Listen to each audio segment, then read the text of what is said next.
Welcome to the third annual School Symposium, a partnership between DMH, LACO, and UCLA. My name is Marisela Ramirez, and I am the Chief Education Officer here at LACO, which is the Los Angeles County Office of Education. I am delighted to be here this morning to serve as your MC at today's symposium, the fourth and final installment of a four-part series. Before we begin, you were asked to share what you admire about young people. Given that we are all here with the unifying purpose of supporting our students the best way we can, I'd like to highlight some of your responses. We see here that young people are resilient, that they have incredible strength, that they are honest, that they're creative, courageous, energetic, fearless, all of these wonderful qualities, honest, that they have motivation, compassion.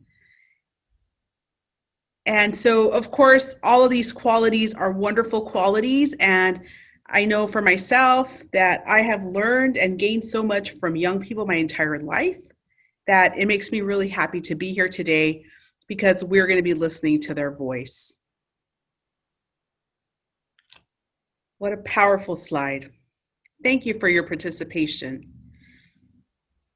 These responses tie back the reason why we are here. We want to find ways to help promote hope, connection, and well-being for our students and our families. We also want to be proactive and empowering. We want to lead with resilience in our schools, communities, despite these unprecedented times. These last several weeks, we have come full circle and explored various ways we can mobilize and respond to what our schools communities are facing. We started things out the first week by talking about racial justice and educational equity as the COVID-19 pandemic and ongoing civil unrest has amplified and highlighted the inequity across our systems.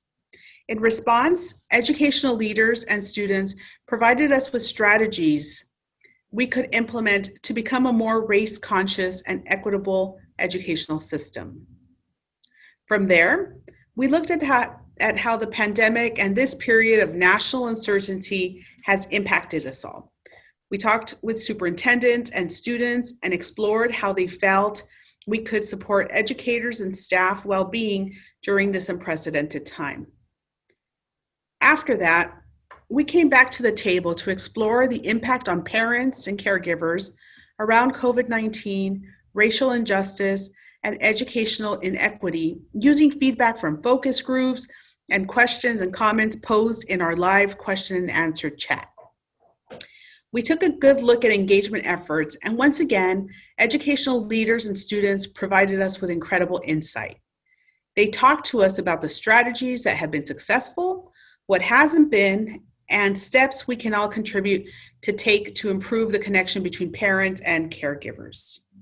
Now, it makes me really happy that we're at our final installment where we will explore the impact of these times on our students. I am excited because, simply put, I love all of the students in LA County. As a former teacher and principal, I have learned so much from young people my entire career, and so I am extra thrilled to be emceeing this portion of our symposium. In my current role here at LACO, I am also fortunate to continue to work with students.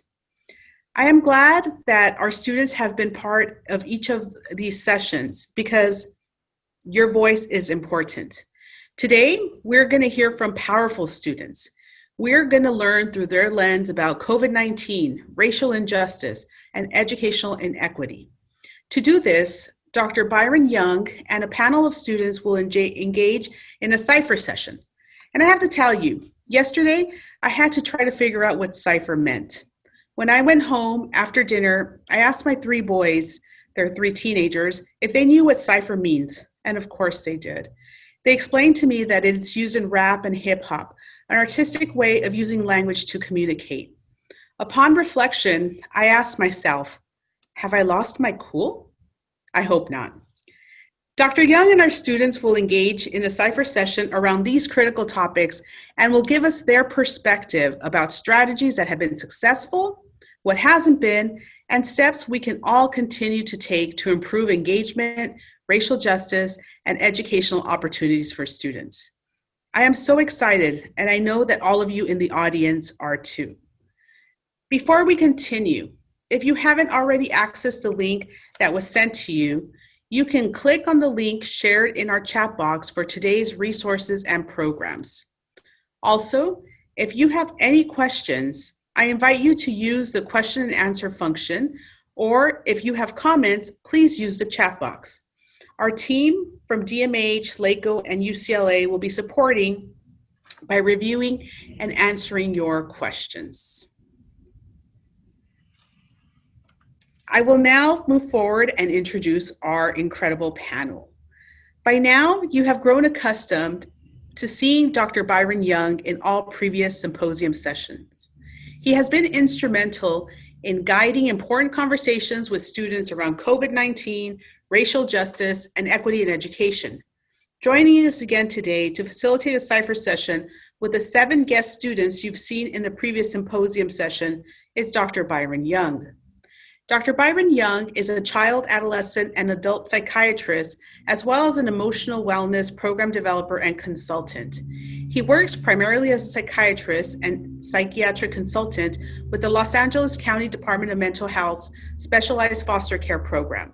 Dr. Young is passionate about being impactful in under-resourced and marginalized communities, particularly communities of color, in both his daily work with the LA County Department of Mental Health and various community-oriented projects.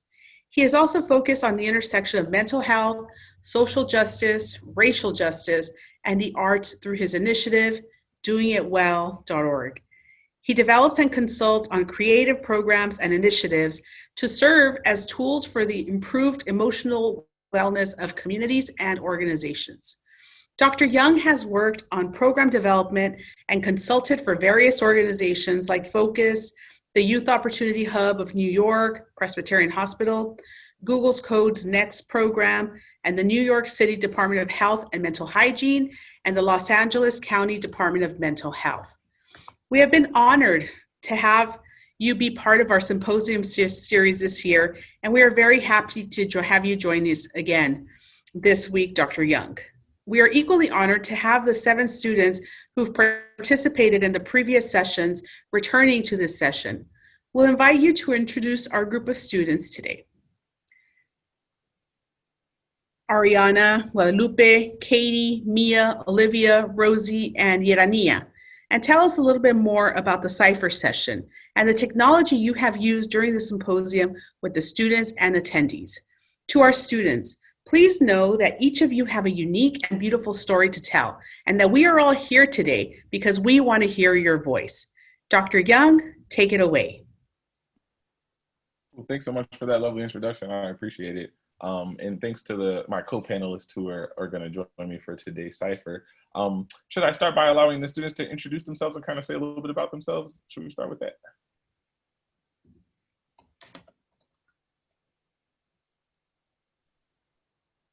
You guys can take it away. Just kind of say what school you go to, how you got connected, and your names, and what grade you're in. Hi, I'm Rosie. I'm a senior at John Marshall High School. I'll be 18 in 2 days. And yeah, I'm a volunteer for Teen Line, and I would say that I'm pretty vocal when it comes to anything centered around mental health and youth advocacy. Cool, and happy birthday. Happy early birthday, Rosie.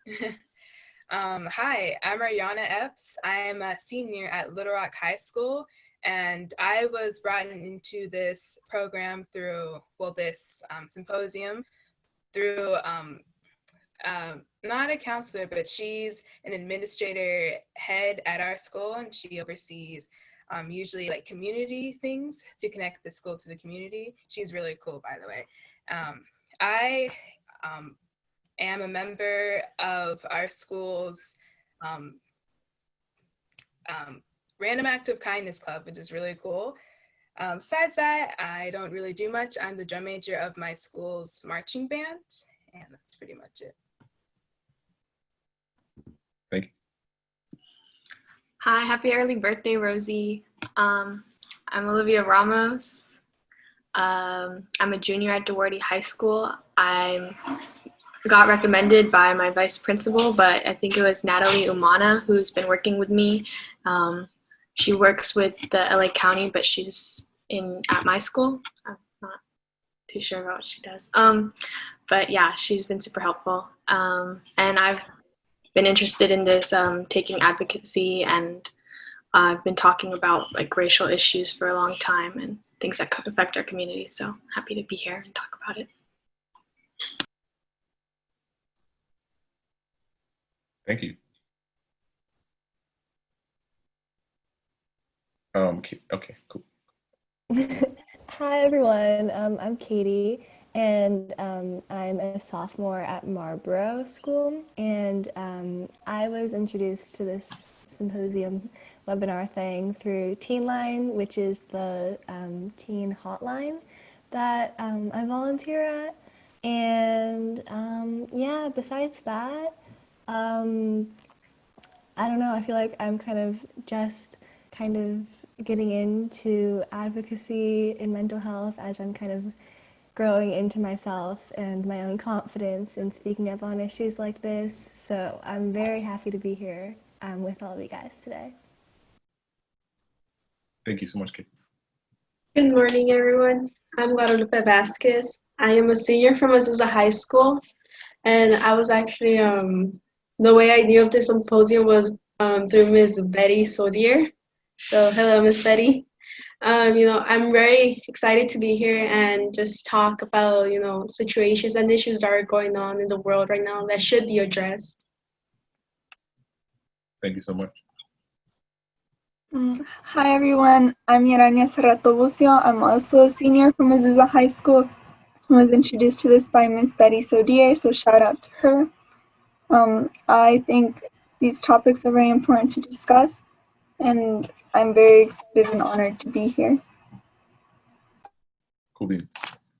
That's everyone, correct? We miss anybody?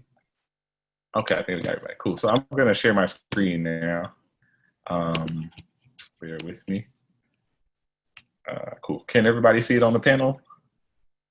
We got it. Cool. So thank you all so much for joining me again. I've worked with each of you throughout the days of the symposium, and you guys all had really brilliant things to say and share with us, and we really appreciate you coming to lend your voice.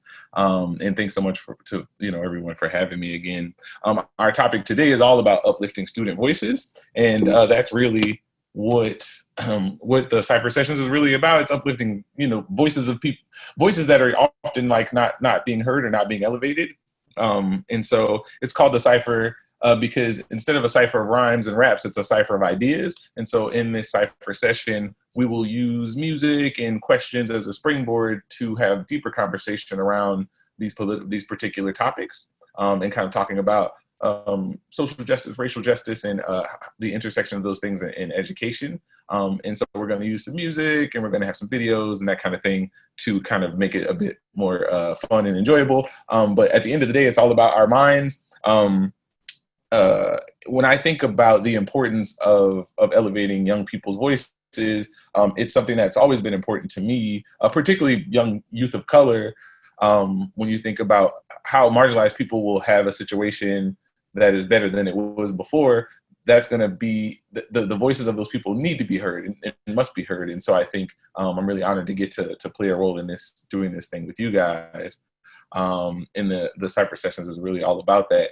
There's a book called Pedagogy of the Oppressed that I might have mentioned before, written by a writer named Paulo Freire. And he talks about how in oppressive systems, people learn by what they call banking education. So the notion of like, the people in power decide what people need to think, and they like bank it, like you're going to learn English this way, you're going to learn Spanish this way, you're going to learn history this way, which is a big one I think we've even talked about before. And so they decide what you think and how you think. But in a educational system that is about kind of freedom from oppression and kind of critical thinking and that type of thing, it's all about discourse. And so having dialogue and discourse is how people kind of come to have more freeing ways of thought and thinking, and really particularly thinking critically, because in order to change kind of the world around you, you need to think critically about your place in it. And so the Cypher session is really all about thinking critically. And I know from our discussions over the past 3-4 weeks that you guys are all amazing critical thinkers. And so I really look forward to engaging in this conversation with you. Cool. So let's move on. Oh, this is just the slide talks about what the Cypher sessions are. But yeah, it's just a fun way to share ideas and think critically, and particularly for folks from marginalized communities. Let's move forward. And so I'm going to ask everyone, we're going to use this system. Oh, one of the things I mentioned. So I was asked to talk about ways of engagement. So I think when you're trying to be impactful for a community, oftentimes there are people in power who decide what that community's impact should look like. And so we don't believe that here. We believe like there's nothing for us without us, right? So if we're trying to impact communities that are marginalized, then we need to make sure that the voices of those people in those communities are being heard in a real way. And not just like the elite people of that community, but all the people in that community kind of coming and coalescing to give a word in terms of how that should be impacted. So the Cypher sessions are really a way in which you can connect with different communities, different groups of people, and it's really just a skeletal outline, but all the things in terms of like the topics, the type of music, the type of questions that we're asking are all things that are developed with the community. So this Cypher particularly, it was these amazing panelists who helped come up with the questions and come up with the themes and topics. And so this is just a great example of the notion of like when you're trying to impact a community, if you do it without the community's voice, then you're really not impacting the community. So much of our initiatives are made in this kind of ivory tower situation and kind of forced on people. And so I think it's really important as we create more and more initiatives and more impact, that impact looks a lot like making sure that the voice of the community is at the center of that impact. And so I just wanted to say that. But this next slide asks who you are. I'm just going to ask. So I'm using Mentimeter, as you guys know if you came to the previous sessions. So I think it's really important to use things like art, culture, creative things, but also using things that like tools that help us elevate the voices of everyone in the room. So the panelists will have the floor in terms of speaking, but you guys out there in the audience will also get to give your perspectives using this system. And you can also ask questions or have perspectives in the chat as well. So just a way to really bring our dialogical collective thing, make it as all-encompassing as possible. If you don't know, you can go to menti.com on whatever browser you have, whether it's a phone or a computer, and type in this 7-digit code, 9157240, and it will allow you to engage with the presentation.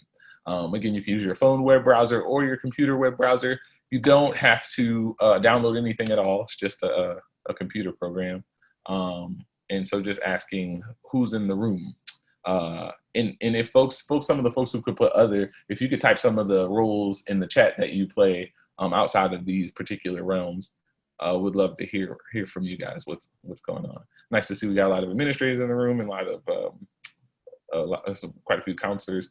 And so, yeah, we just want to kind of see who's in the room as we engage and go forward.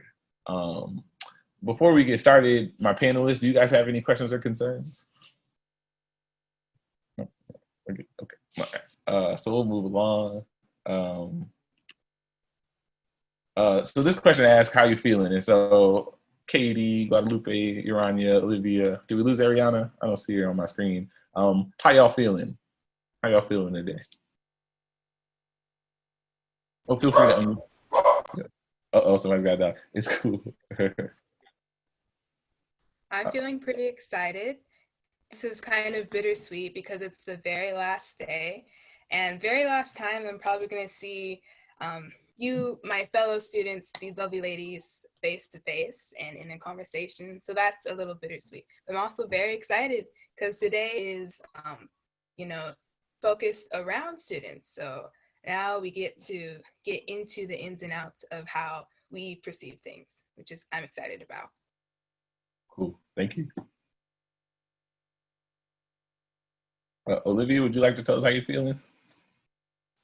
Yeah, same as Ariana, or Ayana. We were all talking about it in our group chat. We were like, oh, I'm gonna miss you guys. And I've kind of enjoyed getting to do this every week and getting out of school and talking about this. But a little nervous because there's a lot of people. So Thank you. Rosie? Yeah, I'm feeling good because like it's my birthday month, so it's like, I'm kind of on that wave right now, but I'm feeling really good because this is the first and the last time that I'll be able to be on a panel with all the other students. We only really got to meet, and so now I'm like, well, I want to learn more about you. And so I'm kind of really excited to just hear about what they have to say and how our perspectives align or don't align and why that may be. But yeah. Katie? Yeah, I think honestly, I'm just going to echo what everyone else has said. I think that we've all got some mixed, really sad feelings because this is kind of our last time that we get to speak out and our last time that we get to like officially all be together on Zoom. But, also really excited. I think a lot of the previous topics before have been kind of like loosely related to us, so it's been a little bit more difficult to speak from our personal experience about them in an insightful way, but like today is literally just about us, which is, kind of exciting. Cool. Thank you. Urania, would you like to go? Yeah. Hi. I too am feeling very happy to be here, very excited, also a little sad because it's the last day, but overall, very honored to be here with everyone once again. Cool. Thank you. And Guadalupe? I'm not as nervous as I was last panel, which is good. I feel a bit more calm right now, but just to think that it is the last panel that I'll have with all these young ladies, it gets me sad because, I got to meet them over this time. And yeah, I'm just gonna miss seeing their faces and hearing their opinions and their ideas. I appreciate that. Well, thank you guys all for sharing. Did we miss anybody? I think we got everybody. I'm feeling excited. I'm really excited to engage with you guys in the audience in the way in which we get to do the cipher. And I'm also really proud. I'm very proud of you all because we got to work over the past 4 weeks. Very proud of you're just sharing your brilliance and sharing your stories and your narratives. I think is super important. And you guys, your confidence in knowing that your voice deserves to be heard, I really appreciate it. And again, I hope that we all do somehow stay connected. I know you guys, I think, started a thread or something amongst yourselves, and so definitely, I was actually talking to someone who helped to found Black Lives Matter, a friend of mine named Ucla, and she was talking about the importance of organizing and how just being an organizer in a particular space allowed her to be an organizer in this kind of bigger level. And so, like, this is the foundational stuff for that kind of thing. So, organizing takes a group and a team, and maybe this could be the night is for something really cool. So people out there watching, I have a big screen to my left, and so you'll see me like look at it from time to time. But just looking at your results, a lot of people are tired. A lot of people are overwhelmed. The bigger the bubble, the more people said that kind of thing. And so we got a lot of stressed, tired people, but folks are interested, happy, hopeful, and having all the feelings. Always in a hurry, but be optimistic. Cool. So let's move forward.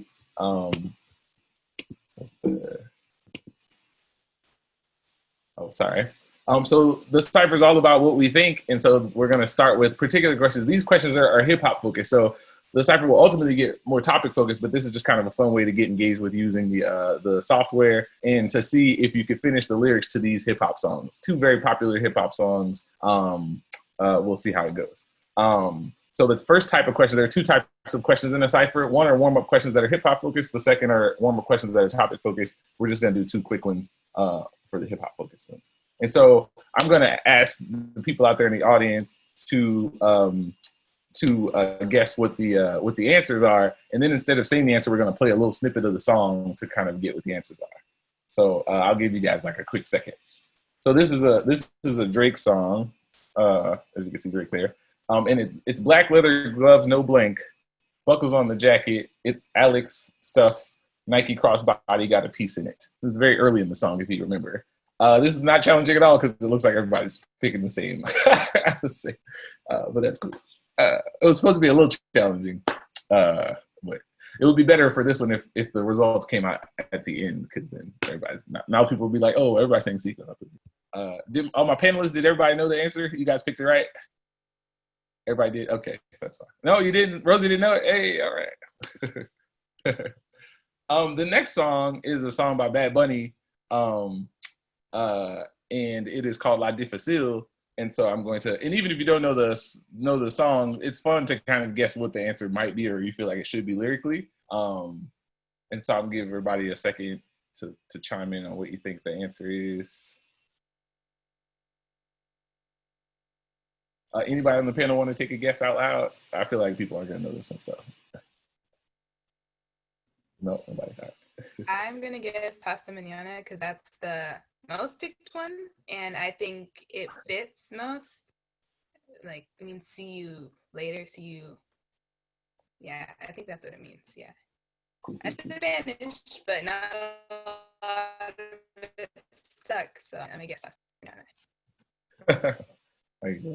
Yeah, I've been taking Spanish since I was like in kindergarten, and I still struggle. But I'm gonna get it. I got my Rosetta Stone. I'm fired up. Anybody else like to take a guess, or are you ready for the song? So yeah, like I like when it's a challenging when folks don't necessarily get it so easy. So that was good. So now we're going to switch to a similar vibe, but these questions are more topic focused. And so our first question is, why do you think COVID-19 affected Black and Brown communities so much more intensely? And so folks out there in the symposium, please feel free to type in whatever you like, and we'll kind of process through that. But this is for the panelists primarily. What do you guys think? Like, what are your perspectives on why you think COVID-19 affected Black and Brown communities so much more intensely? Anybody can go first. I don't want to call anybody. Whoever would like to go first.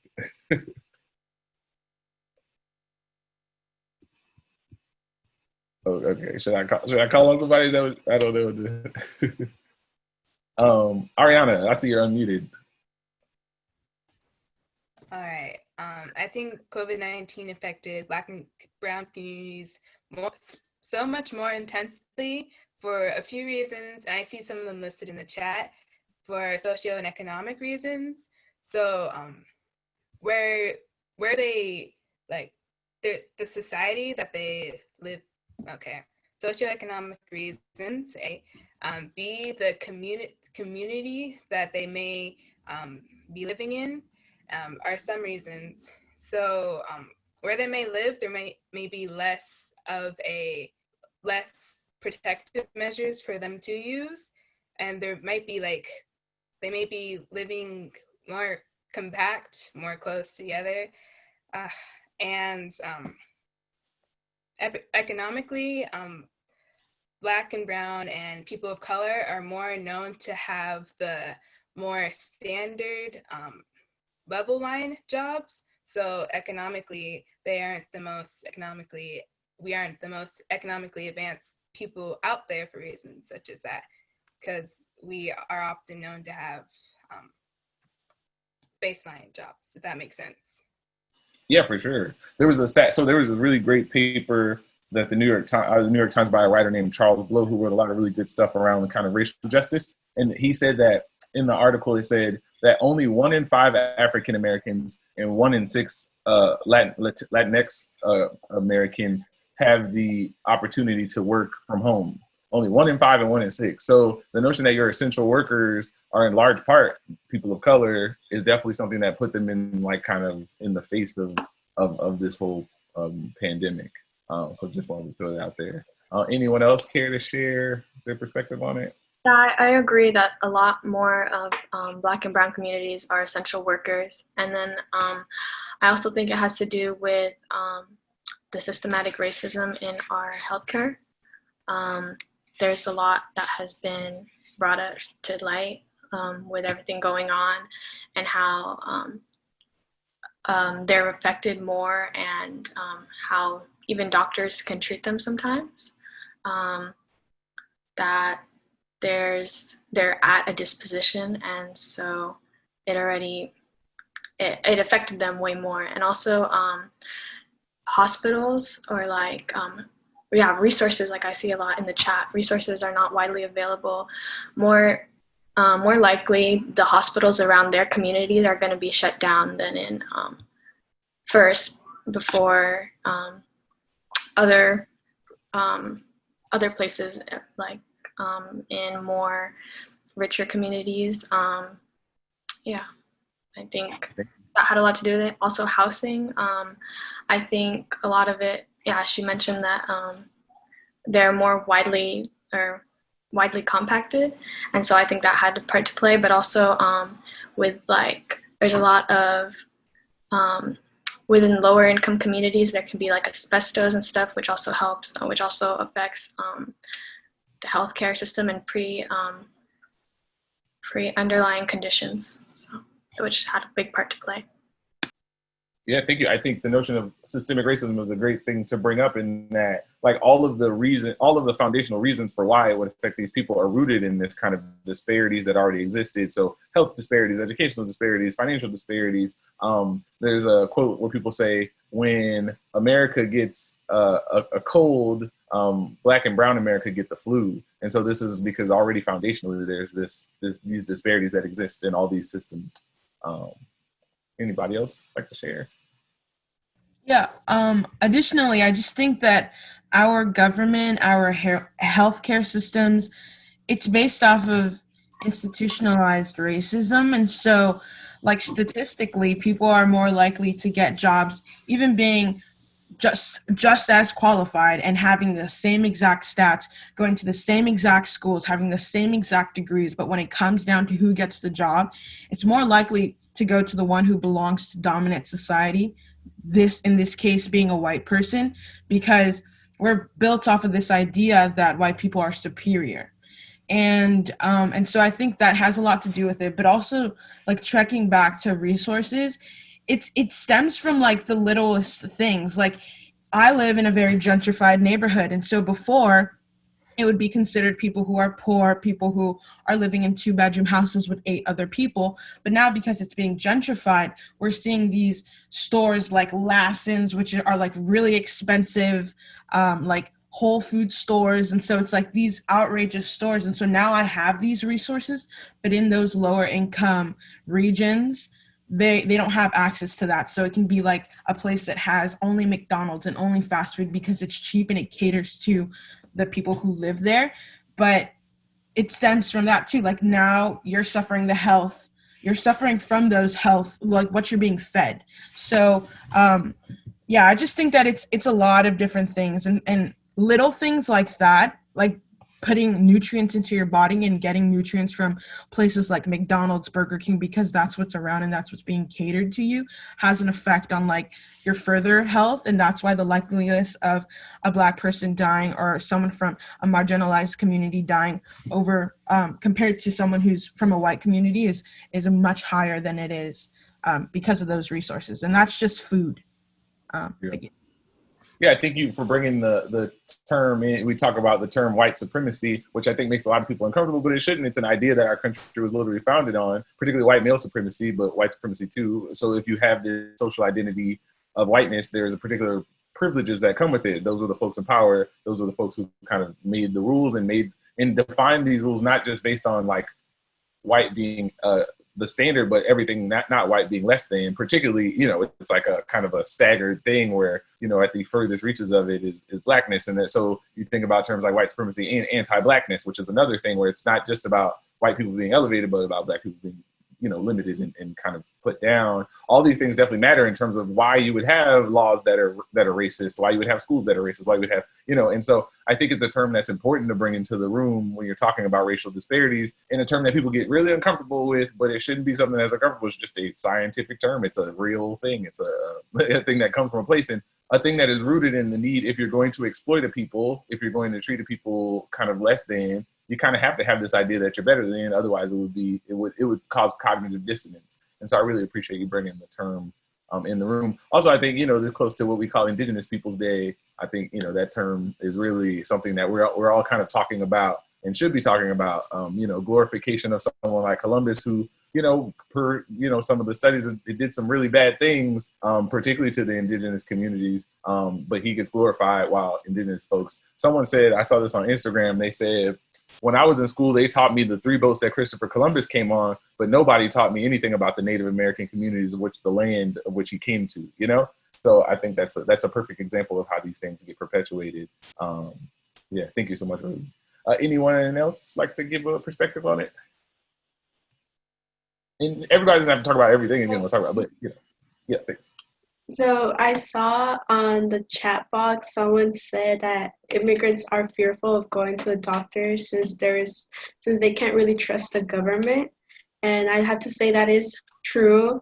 My neighborhood is everyone, my neighbors, but I said they're mostly immigrants, and I am from parents who are also immigrants. And there was a case once when my dad got he was sick. He got sick around like May, and my mom was telling him like we should go to the doctor, but my dad was like no. He's like, what if they don't give me service because I'm an immigrant? Or he's like, what if things end up bad and I end up deported?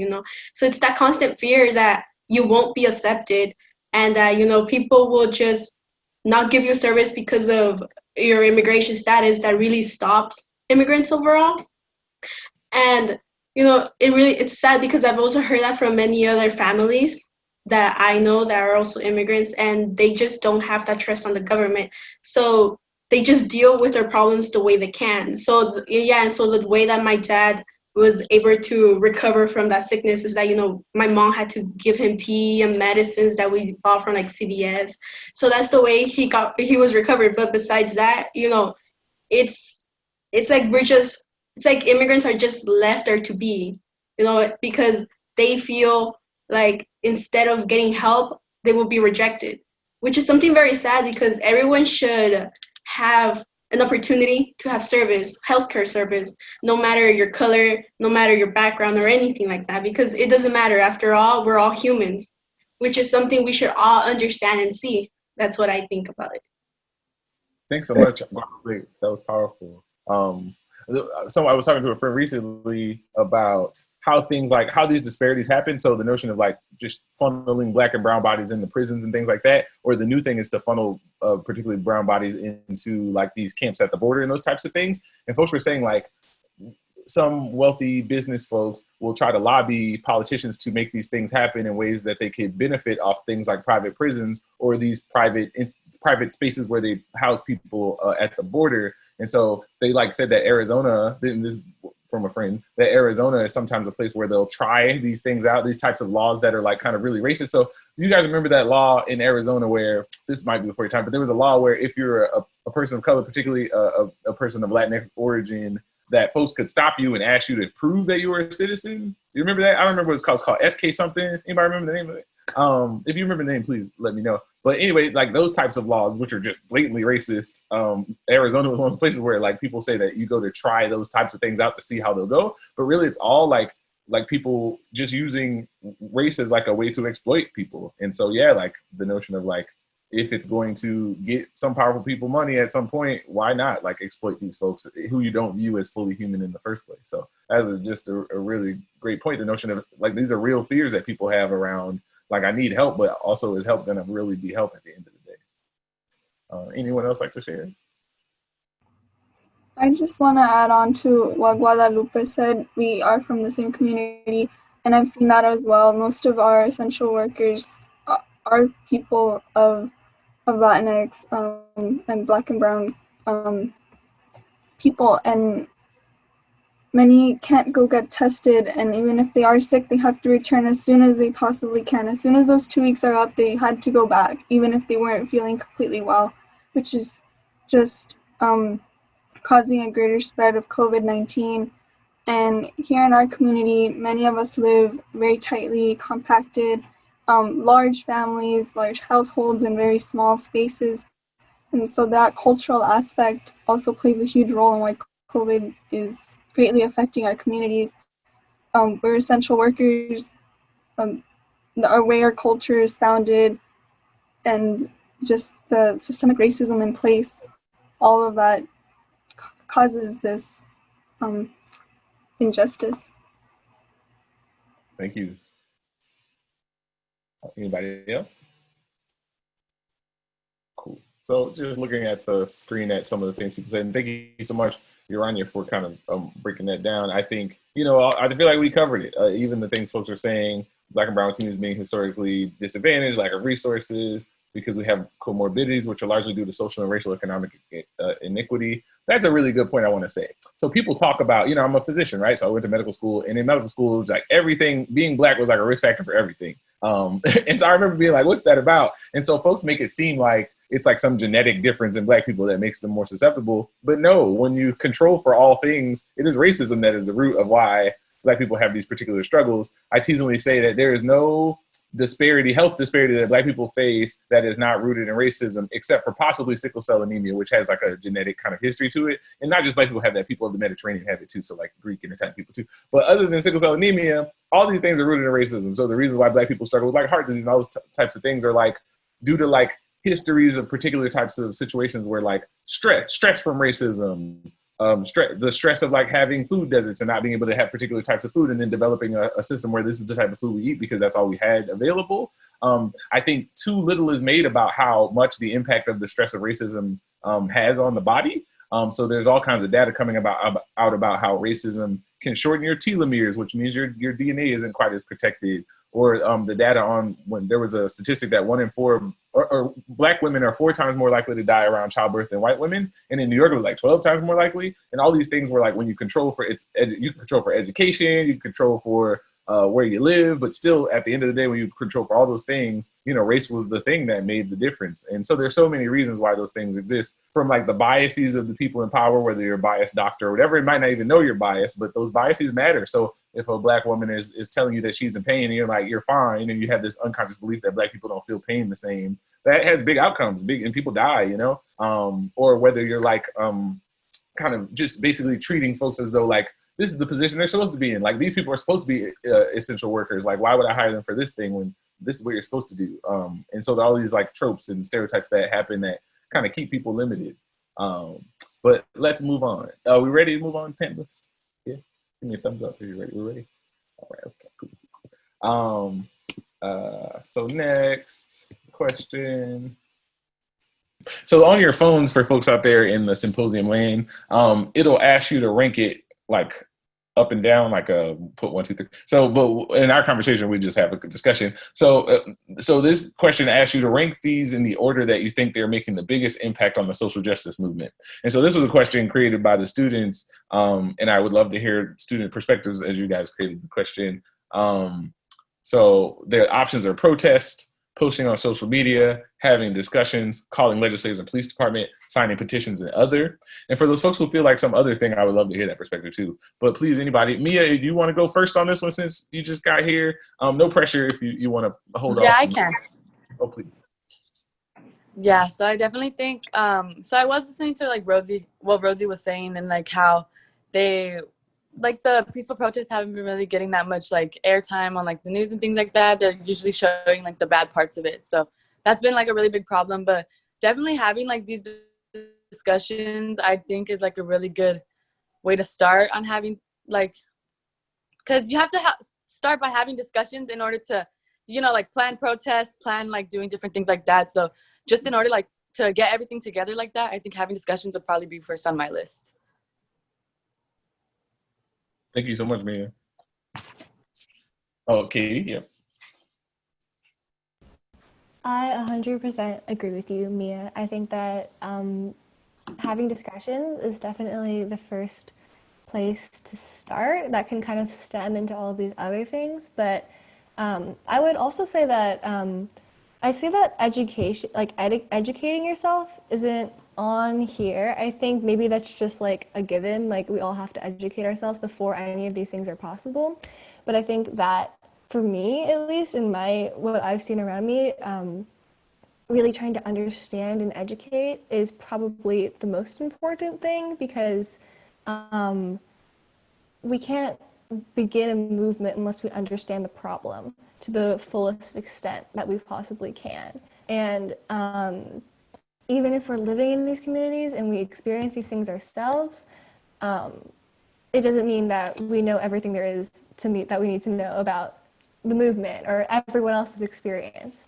The whole intersectionality thing. I might be here with my experience, and I can say, oh, I've experienced what it's like to be Mexican and Chinese and queer and like all these other things I can list out. But at the same time, I'm light skin passing. You know, I'm from like a higher socioeconomic class. Like I'm existing in this little bubble with all these other parts of my identity too. So before I can go out and make an impact on the social justice movement, I need to do my best to understand everyone else's experiences through education and through discussions.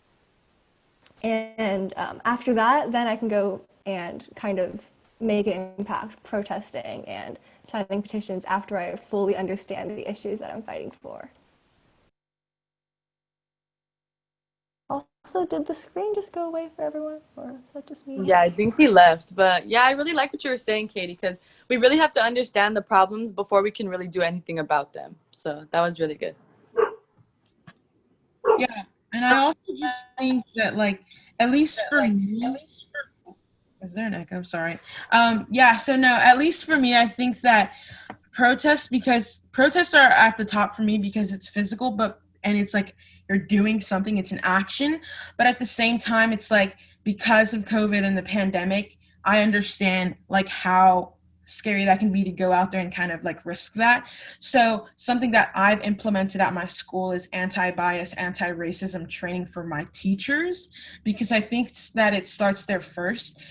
Same with procuring dialogue. I think that's so important and is the first step to any type of movement or shift within the community, and specifically my academic community.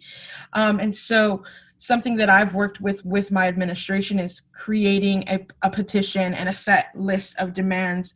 So incorporating ethnic studies, changing our reading list for each group so that it's not just kind of funneled around the white idea of our history, and learning more about my ethnic group, other people's ethnic groups. And so incorporating that, but also making sure that there's a place that teachers can go to so that they're feeling supported too. Because I think that the only way we're going to progress and really like see a difference is within our teachers and the ones who are actually teaching us. And so we've had issues on my campus at school where teachers don't understand and are like, yeah, but I'm for all lives matter.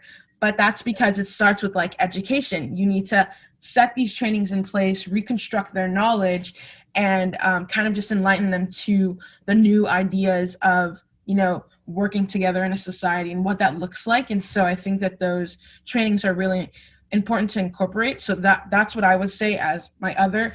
But I do think that if I were to put him in line, it would probably be protest, setting those racism trainings in place, holding this dialogue and discussion, because I don't think that you can hold dialogue and try to be progressive when people don't really understand what's going on.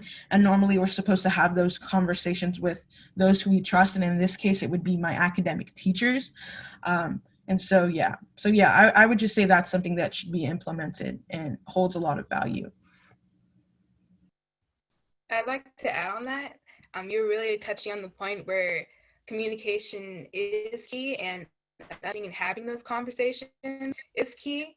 And I believe that that is so true. Like, so social media was on there, and my first initial thought was social media, because this is where you can see where the protests are happening, not just the negative stuff, but also the positive stuff. It's where you can see the conversations that are going on, the conversations you may not be part of. You can still see different points of views. But I did a little bit of thinking, and then I realized I understand why social media is fourth and not higher on the list, is because while there are a ton of positive things, a ton of different opinions and points of views across the board that you can really get in on, there's also a lot of false news, a lot of negative things that may not be true or may not be pertaining to the conversation that's going on. And so social media, in a sense, can sometimes be just as damaging as it is as like binding and like healing in a sense. So I think I agree with you guys. Having those discussions is the key thing, because when you really talk to other people, you really get the sense of what other people's points of views are and other people's truths in a sense. And I think having conversations is really a core for me because, okay, so there's this word in my head, highlighted, blinking lights, and that word is colorism. And the reason for this is because until very recently, I didn't know the definition of colorism. I was having a conversation with my uncle, and these were one of the very few conversations that I have, which is why I need to have more discussions. But he basically explained to me the definition of colorism. And then I realized, wow, I'm kind of in the thick of colorism because in a sense, like colorism can be, colored people against colored people. It could be it's basically within like a group of people against each other in a sense. So I realized I was experiencing colorism, or I was colorist against the whole of what's, my people, I don't know. So Black, African-American, describe and identify as colored folks. I realized that I am very fortunate to be living in a very good home with very good parents and in a very good neighborhood. And my dad always says something along the lines of, we were able to get out of it, or we were able to rise above it. But I think it should be that instead of rising above, we should be pulling everyone up instead of trying to escape from that. We should be in the thick of things, trying to pull things up. Because I've been in a mindset of, I haven't been quite in everything that's going on. So I don't really connect to all of this. So when I had this conversation of colorism, it gave me another perspective, another point of view, and it made me realize I don't necessarily have to be out of it. I can still be in it and pulling people up. So having these conversations open doors, windows for more perspectives, more points of views for people to grow in their perspectives, and in order to want to make that difference, to want to start the change. So having discussions is key. That's what I wanted to say, basically. Thanks so much. And sorry, guys, my computer died, which is why I went out for a bit. I did not have it charging, sadly. Sorry about that. But I wanted to say, there was a point that Katie made. Oh, the notion that education would be primary. I actually agree with you, Katie. That actually would have been number one for me too. This notion before you, like, what are we protesting about? What are we petitioning about? What are we Instagramming about? I definitely think that's true. And to the discussion that Ariana was just having, I think so important what you just said. We talked about this earlier. I think Rosie brought it into the discussion.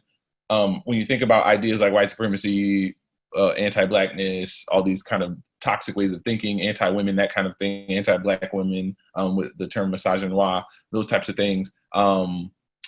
It is important to recognize that those are ideas that can be internalized by anyone, and in America are internalized by everyone. So all of these things, in some ways, even though you're a person of color, you will internalize very stereotypes around people of color too. People of color are more apt to like kind of defend off those notions or to like fight against them, but we all internalize these things because we all live in a stew of it. And so the notion that Black people can be anti-Black, Latinx people can be anti-Latinx, women can be anti-women, and also kind of embrace toxic masculine ways of thinking. Like these things are ideas that really do affect all of us, and we all have work to do to kind of unlearn that kind of thing. And just I think one of the most damaging parts of white supremacy is this notion of like the only things that matter or of value are in this very small strip, and anything outside of that doesn't. So people oftentimes undermine or devalue beautiful things that exist in communities, what we would call the hood communities or the barrio or wherever. People dismiss all kinds of wonderful, beautiful things until white people say it's cool. So like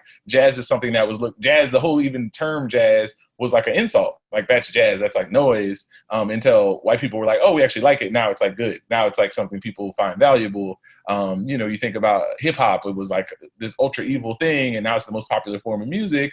And I think, once, a particular group gets comfortable with it, then it can be cool, then it can be in the mainstream. And, I think about all kinds of beauty exists in under-resourced, marginalized communities of color. So much good stuff, great thinkers, great people doing great things with art and culture. And so I think it's really important to highlight that. So thank you so much for your vulnerability and sharing that, Ariana. I appreciate it. Let me hear from somebody I haven't heard from. Urania, would you like to Would you like to jump on this? No pressure.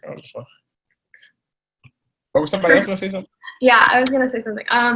So I agree with Katie and everyone. I think education is like the basic, like that's the base of everything. And so protests are not at the top of my list, mostly because I don't think it does as much as having discussions and educating people to change people's minds for people who are neutral to the subject or people who don't know. And so like the first thing to like is to educate yourself and to like step out of like the ignorance, I think is a big thing, to just educate yourself. So that's why I think that like posting on social media, like there was a lot of educational tools that were like super helpful that I wouldn't have known otherwise, or a lot of things like I read a lot of stuff about colorism and redlining and all these different things that affect and that have to do with racism in our communities. But I think, yeah, having discussions is definitely a thing to like change people's minds, or more like you can find common ground throughout that. And so that was a thing for me. Like my family does not always agree with me, so I had to like instead of calling out, I had to learn how to call in, and so have these tougher discussions of like things that are going on and how they see it, and like just to find common ground so we could have like a better, instead of just arguing at each other. It was super important. And it was crucial. And I think it was more impactful. And I feel like sometimes I feel like the petitions, they don't do as much as I like hope they would do. Like you don't see the effects afterwards, and it's kind of like, it's disappointing because it's like so many things. And like, I think calling legislators and police, they already have like minds made up of how it's going to go, and it just, a lot of that stuff is out of your control. So it just, what is in your control is educating yourself and having discussions. And yeah, so I think that's super important. Yeah, thanks so much for that. And yeah, there's no notion that sometimes our family members, our loved ones may not have the same perspectives we have.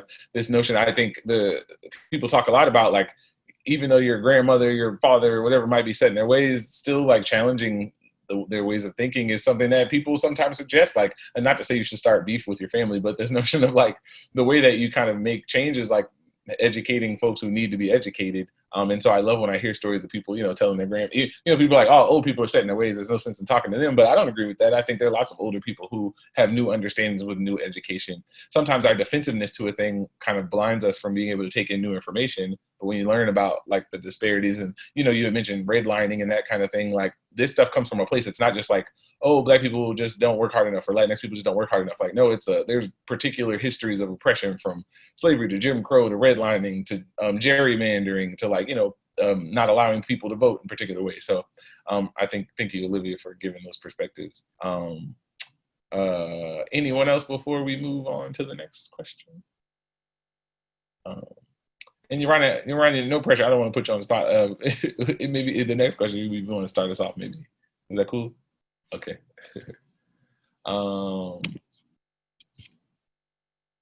Okay. If I had to pick one, which of these systems has been most destructive to Black and Brown communities? If I had to pick one, which of these systems has been most destructive to Black and Brown communities? And there's no right answer here. I mean, the systemic racism exists in all of them. So I think that's a thing. And I'd be interested to know what people who think other, what they would say. Would you like to start us off, Urani?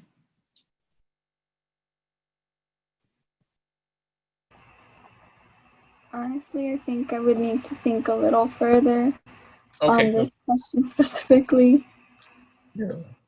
Cool. Anybody else got a perspective they want to share now? Everybody wants a little more time to think about it. I think they all play a role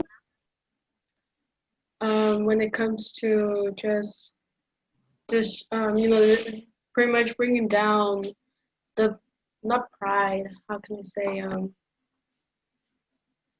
I could probably say more like, I'm sorry, my voice is cracking. The voice that Black and Brown communities have for their own culture and their race.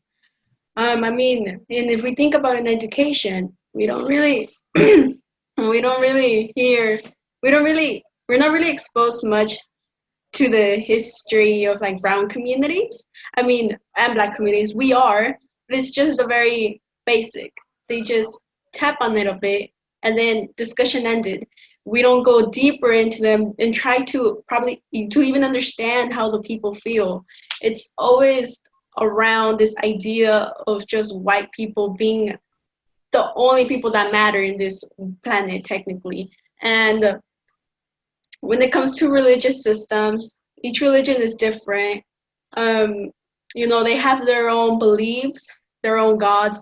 They have their own way of just working with one another, and things change. Things vary between them.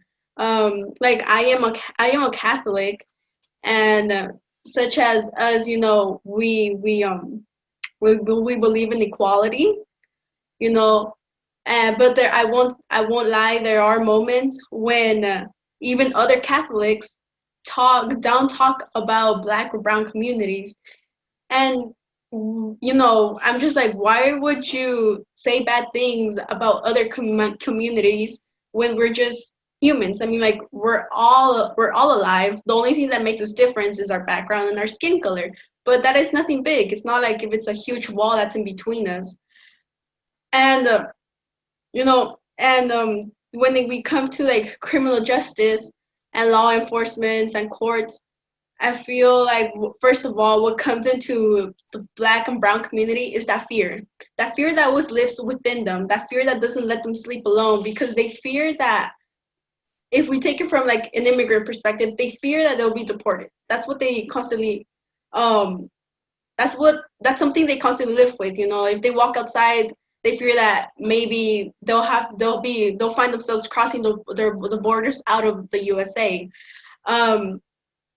If we think about it, probably from the Black community, they fear that they might even lose their life. Why? Because people will just look at them and be like, oh, it's an African person right there. Let's just shoot that person. Why? Because their skin color is way too dark and they're wearing a hoodie. But that doesn't justify anything. I mean, for all we know, they're probably just walking to the store to go buy a bag of chips. They're looking forward to their life, but people just assume things of all of these stereotypes that are around us, and all of these ideas that just tell us, like, believe this. This group of people, they're no good.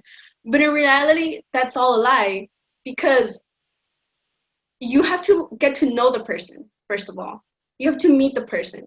I have friends who are African descendant, and I was at first, when I was small, I was told by people that Africans are very impulsive, that they like to get in fights. And that is kind of the idea when I was small. And that's why I kind of feared talking to African students, because I was like, oh no, I'm like, what if they want to start a fight with me? But there was this one point when I talked to a student who was African, because I told myself, I'm like, it never hurts to at least say hi. And I talked to the person, and I was surprised at how they weren't actually aggressive. In fact, she was very sweet and friendly. And it was that moment when I realized myself, I was like, I'm living in a lie. I'm living in other people's lives, because people just influence you to believe something, to see people a certain way.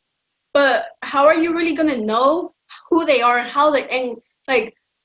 and how a great person they could be if you never take the chance to at least say hi?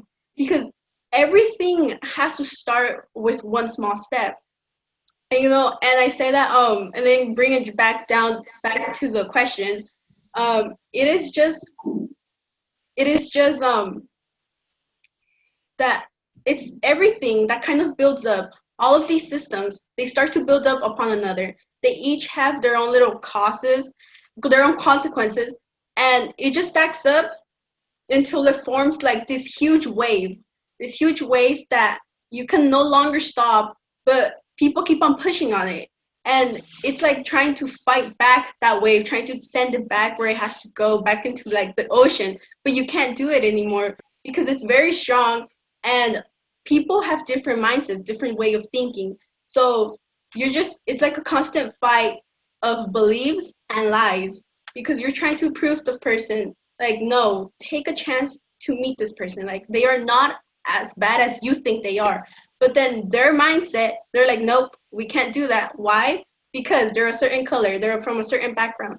And it's just taking the time to be educated, first of all, and also talk to a person from that community.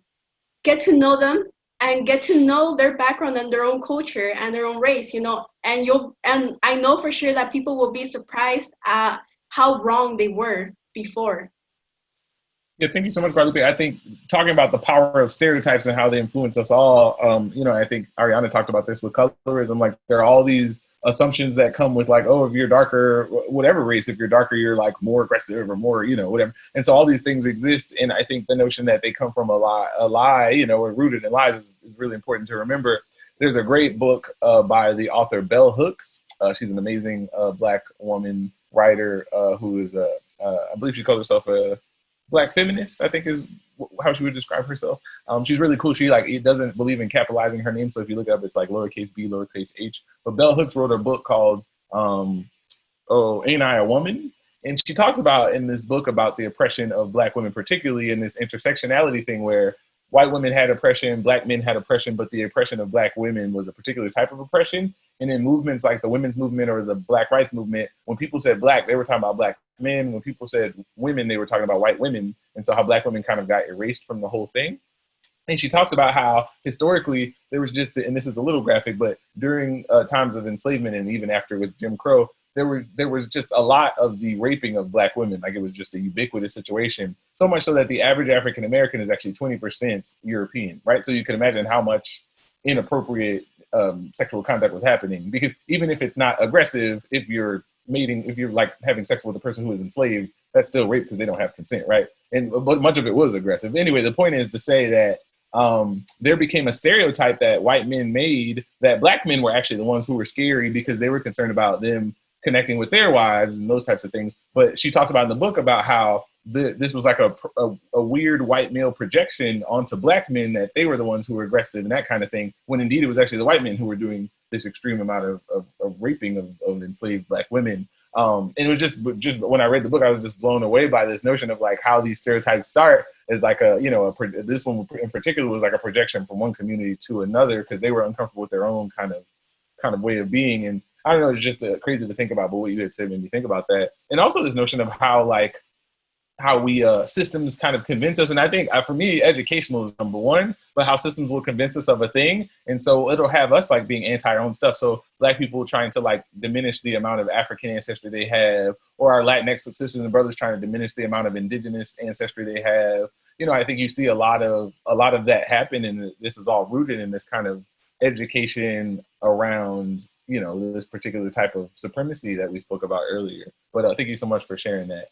Anybody else with a perspective on this particular question? Yeah, I'd like to add on what you said, Dr. Young, about where all of these stereotypes stem from and why Black African-American men are perceived as scary and like what's happened to Black colored African-American females during the time of slavery. I would just like to say that I think it was last year, I read a book, I think it was called Copper Sun. I don't remember the author, but it was a point of view. It was where so the author got the main points. It was actually a true story, but like she filled in the blanks, of course, because it was a while ago and not all the information was written down. But so basically I read this book called Copper Sun, where it was the perspective of one of these African-American female. She was a slave to the slave owner, and they went through the whole story. And then one of the subjects they touched on was slaves, African-American slaves. And her point of view of the whole experience made me sick to my stomach. It was a very, very tough pill to swallow. So I think books are a really great source of information to get other opinions. So that's what I want to say about that subject. So on to the actual prompts, like the system that has most destructive or whatever. So a lot of these I remember reading the comments where it's very hard to pick one because they're all intertwined in a sense. And I totally agree. Each of these have had a moment in the spotlight, like legislative, political, especially like 40 years ago, 50 years ago, it was really big. Jim Crow laws, it was really big. The brown paper bag laws, I'm not sure if this one's not as known, but it was basically if, the brown paper bags where people like take their lunch to school, if you hold it up to skin and if you're darker than them, then they won't allow you into grocery stores. So those type of laws, just a bunch of, was really destructive in the past. So that has had its, but I think, and okay, so in the past, and then right now, the really big thing that's in the spotlight is law enforcement, criminal justice in the courts, all that's going on is really big, really in spotlight, and people are seeing just how it's affecting people and just how big it is on African-American, brown communities, how people are literally scared to leave their houses for fear of being taken down, being held at gunpoint by law enforcement. It's a really big issue right now.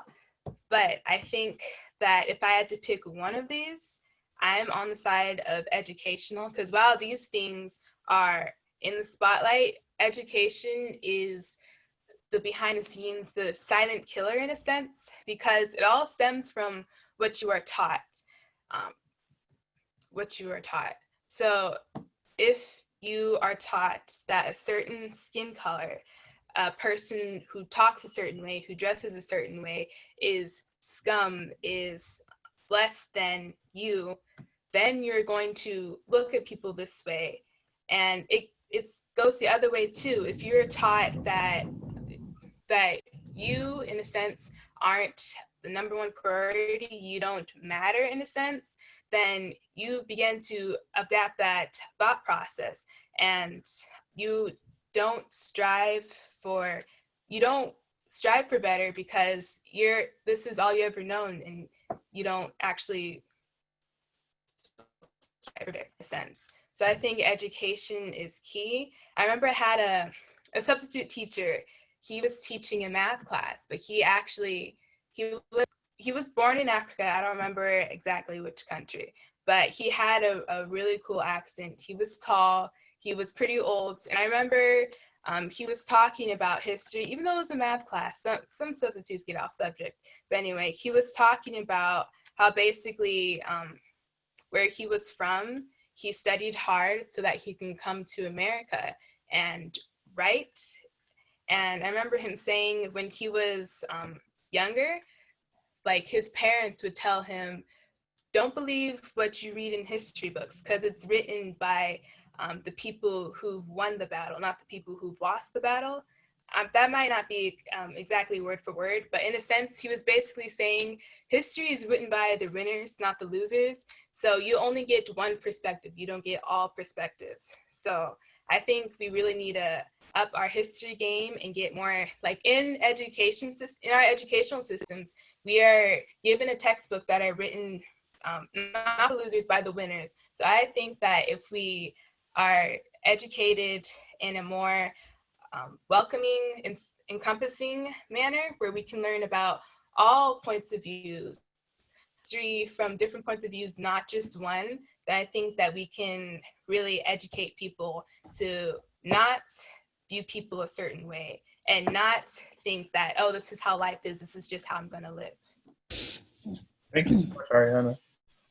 So we're running out of time a little bit, so I'm probably gonna scoot ahead to a few questions. If anybody really has something pressing they want to share, please feel free to do that. I did want to say from the chat, we got some folks said medical, including mental health, should be included. Many advancements in medicine were made through experimentation on Black and brown bodies.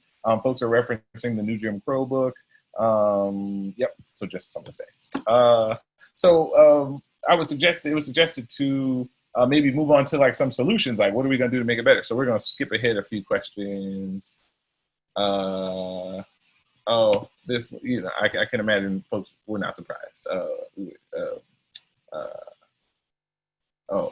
But anyway, let's move along. This question just asked, were we surprised by the verdict of Breonna Taylor, and just kind of asked why or why not. But how do we become racist? So I want to hold this question: how do we become anti-racist? What does that look like in action? But also, so just to go through some of the questions we were going to ask: how do we become anti-racist? What does that look like in action? What gets in the way of student voices being uplifted, which was important? What are your thoughts about representation on the student panel? What was it lacking, and why do you think that is? How do we connect with young people who don't feel empowered to advocate or lead or speak up? How can we support them?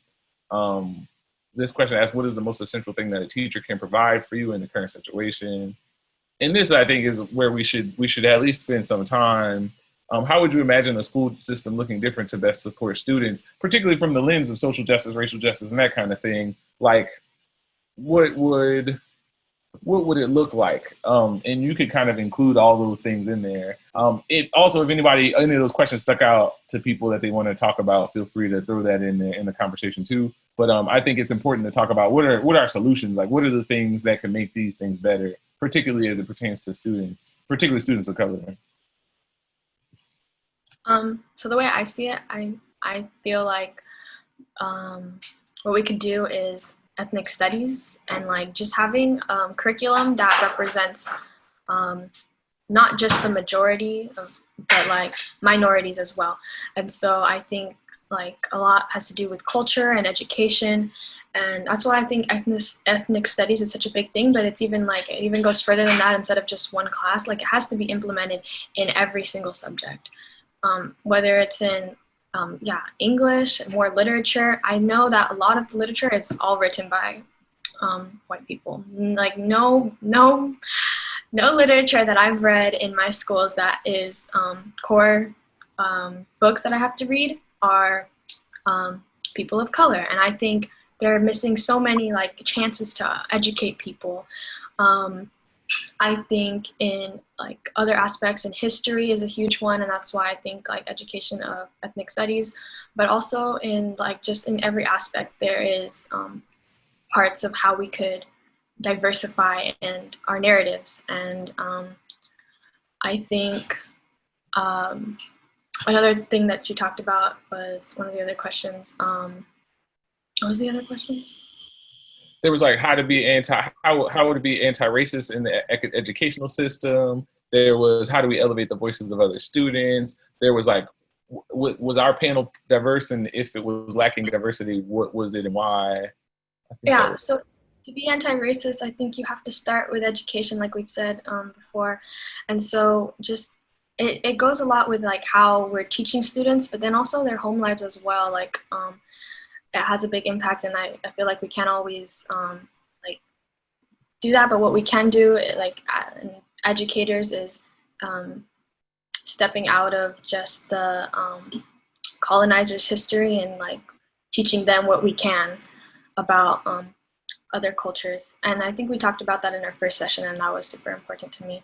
And then in the panel, I think that it's diverse racially and ethnically, but I don't see any I don't see any guys here, and I don't and I think that's a big thing. Like I feel like a lot of the other panels and things that I've been doing, like with this other youth board, there's been no male voices, and I think that's super important. Like, well, like they make up half the population, and they're leading in like politics and stuff, and like it's male populated, but then why aren't they here? Like, I don't know. I just think that's a super thing to like, big thing to like for them to get involved as well. So. Could you have any ideas around why you think they're not as involved?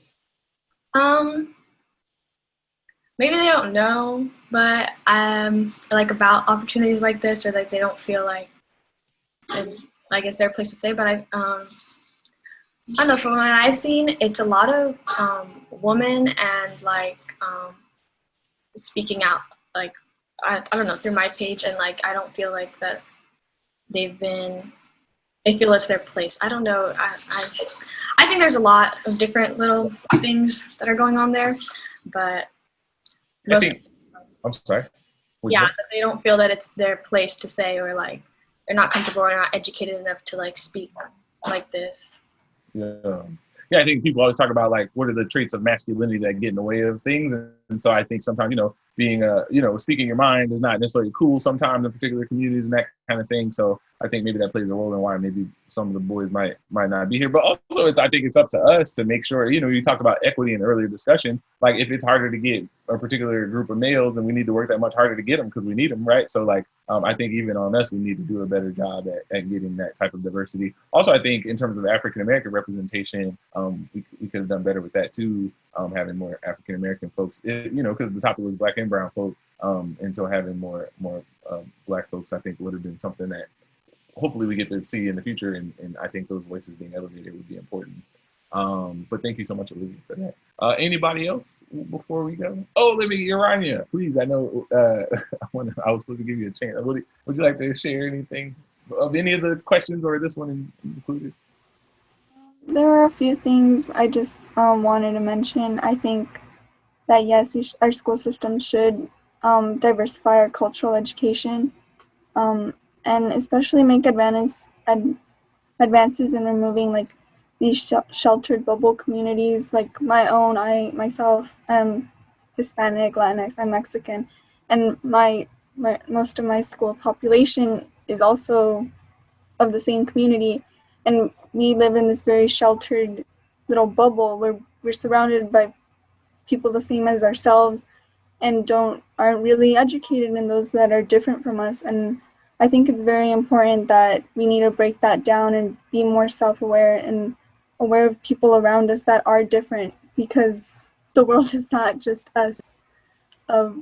We leave our small town of Azusa and we meet people who are different, and then we already are filled with certain biases, and I don't think that's right. And also something about being anti-racist. I think anti-racist comes with advocacy, not necessarily I'm not racist and that's okay. I think anti-racist, you need to also advocate for those in marginalized communities and be more, I guess, proactive in one's approach if you really want to be anti-racist instead of just not racist. I hope that makes sense. No, for sure. I think anti-racist is this notion of actively fighting against racism, whereas not racist is just this neutral stance, which, in this context of a force of oppression, you can't be neutral against it, otherwise you're with it, right? It'll just keep going. And so this notion of being actively anti-racist is a thing that takes work, that takes reading, that takes discussions and that kind of thing. Thank you so much, Rhonda, for bringing that on. Anybody else like to share before we close out? Yeah, I can. So something that I was thinking about is kind of reconstructing. I'm actually taking an ethnic studies course at my school. And so something that we talk about is the master narrative, which basically is a narrow-based view of U.S. history that centers the history of white Americans. And so reconstructing that kind of as the superior thing, the foundation. So I think that once you break that down and then look into yourself and figure out the single stories that you have, and a single story is a negative false assumption created about groups, individuals, or people. And the problem with single stories is that it creates stereotypes that are untrue and incomplete. And so we create these ideas and these beliefs about certain people from this master narrative because it lays as our foundation. And so they go hand in hand. And once we remove those or reconstruct those or transform those and enlighten ourselves into the ethnic studies, the different cultural backgrounds, the different struggles, all of that, then I think that we can see real growth. And something that I mentioned earlier, Dr. Young, when you cut out, was anti-bias, anti-racism training for teachers and for educational administration, allies, anything.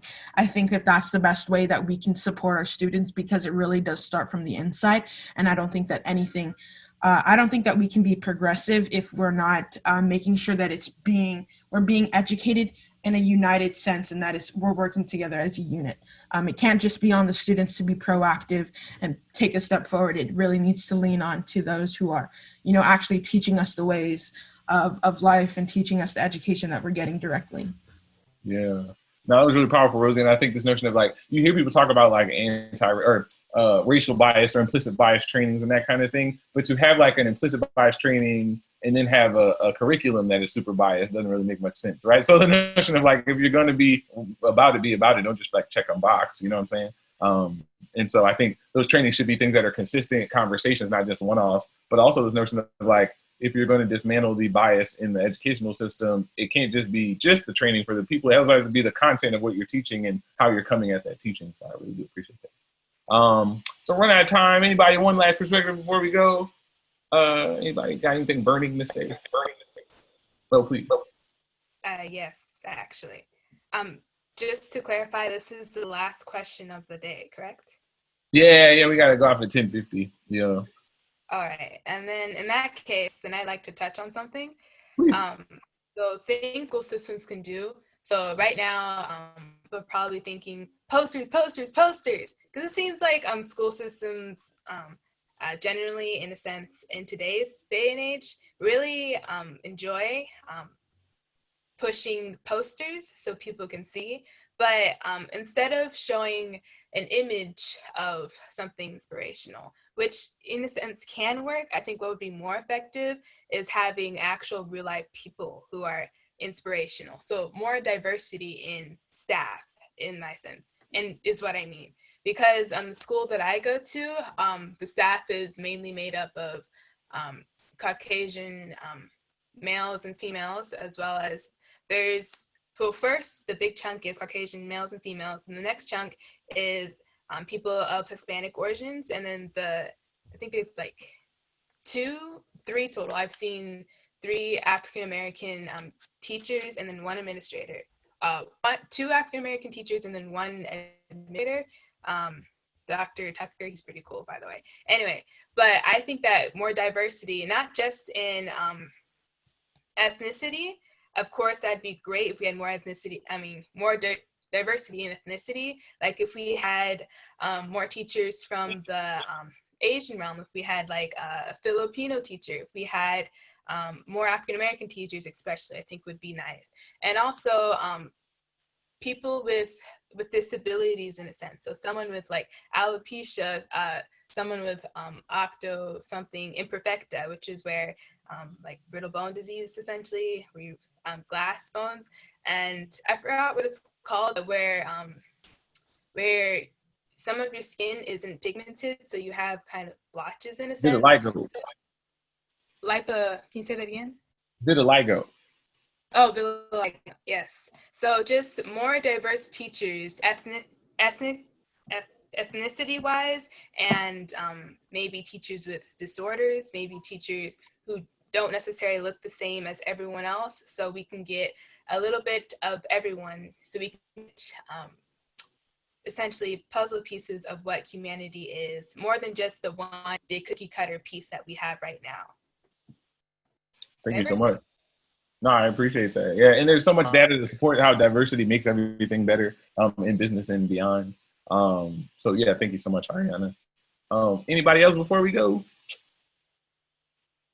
Once, twice. One last thing. Please. Oh, sorry. Please. Sorry. No, please. You got it. Okay, I'll make it quick. Just one thing I forgot to mention is that I think it's important to notice the needs of certain communities and how we can't just put a blanket over everything and expect everything to be fixed by providing the same things to everyone. Some different communities, different schools have different needs based on their communities, and I think it's important to acknowledge that and provide them with what they need and not necessarily what one thinks they do or things that can be applied to all. You know, some things need to be specified. No, that's it. Yeah, that's a great point. Thank you so much. Hey, Mia, did you have anything you wanted to add? I know. I wanted to make sure your voice was elevated. I know you got here a little later. Yeah, well, with what Gerania was saying, like, yeah, different communities do have like different things that they need to touch on. You know, like different communities may need to have a little bit more support in that area where they do not have as many like variety of teachers. You know, like some teachers may be like more like white populated at some schools, some may be like more Mexican populated at some schools. So like maybe even just figuring out what that school needs, like in like their community wise, you know, like we just have to focus on the priorities of that main community. Thank you so much. Yep. Anybody else before we go? Going once, going twice. Okay, cool. So I just want to say thank you guys so much. Just before we go, you guys saw some of the things on the board: equal opportunity, including different folks, people of color in the literature and social studies and that kind of thing, extracurricular types of things, being honest, open in general, trusting all stakeholders, which is a big part of elevating student voices, making sure parents are engaged with. We talked about in the earlier session, like if you have difficulty getting a particular group of parents, then you need to work that much harder to get those parents because those voices are vital. Yeah, so thank you guys so much for such a wonderful panel. You guys are absolutely brilliant. Thank you for thinking critically with me and having fun while doing it. I was honored to be able to kind of host this panel of brilliant minds, and hopefully we get to do something like this again. I will, I guess, leave the floor to powers that be. Oh, Miss Maricela Ramirez. Thank you, Dr. Young and students, for having joined us today in this incredible Cypher session. To our student panels, Ariana, Guadalupe, Katie, Mia, Olivia, Rosie, and Yerania, words cannot express how honored we are to hear about your experiences and highly appreciate your insights. You've discussed very heavy topics like white supremacy, gentrification, the fears and challenges that people of color and immigrants face on a daily basis, and so much more. And through your dialogue, like the conversation you just had, the solutions that you have put forward, with those, we will be better.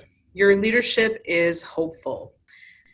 Now that we've had the opportunity to finish our symposium series with this insightful student perspective, we want to take some time to share resources from the 3 organizations that brought you these symposium sessions: the Los Angeles County Office of Education, the Los Angeles County Department of Mental Health, and the University of California, Los Angeles. In order to do this, I'd like to introduce you to 3 highly admired professionals representing each organization. They will each provide you with an overview of helpful resources that will continue to help guide your work with students and families. Representing LACO, we have Project Director, Ms. Dottie Isaias, who will share a couple of resources we feel can be beneficial to you. The Department of Mental Health, Clinical Supervisor, Mrs.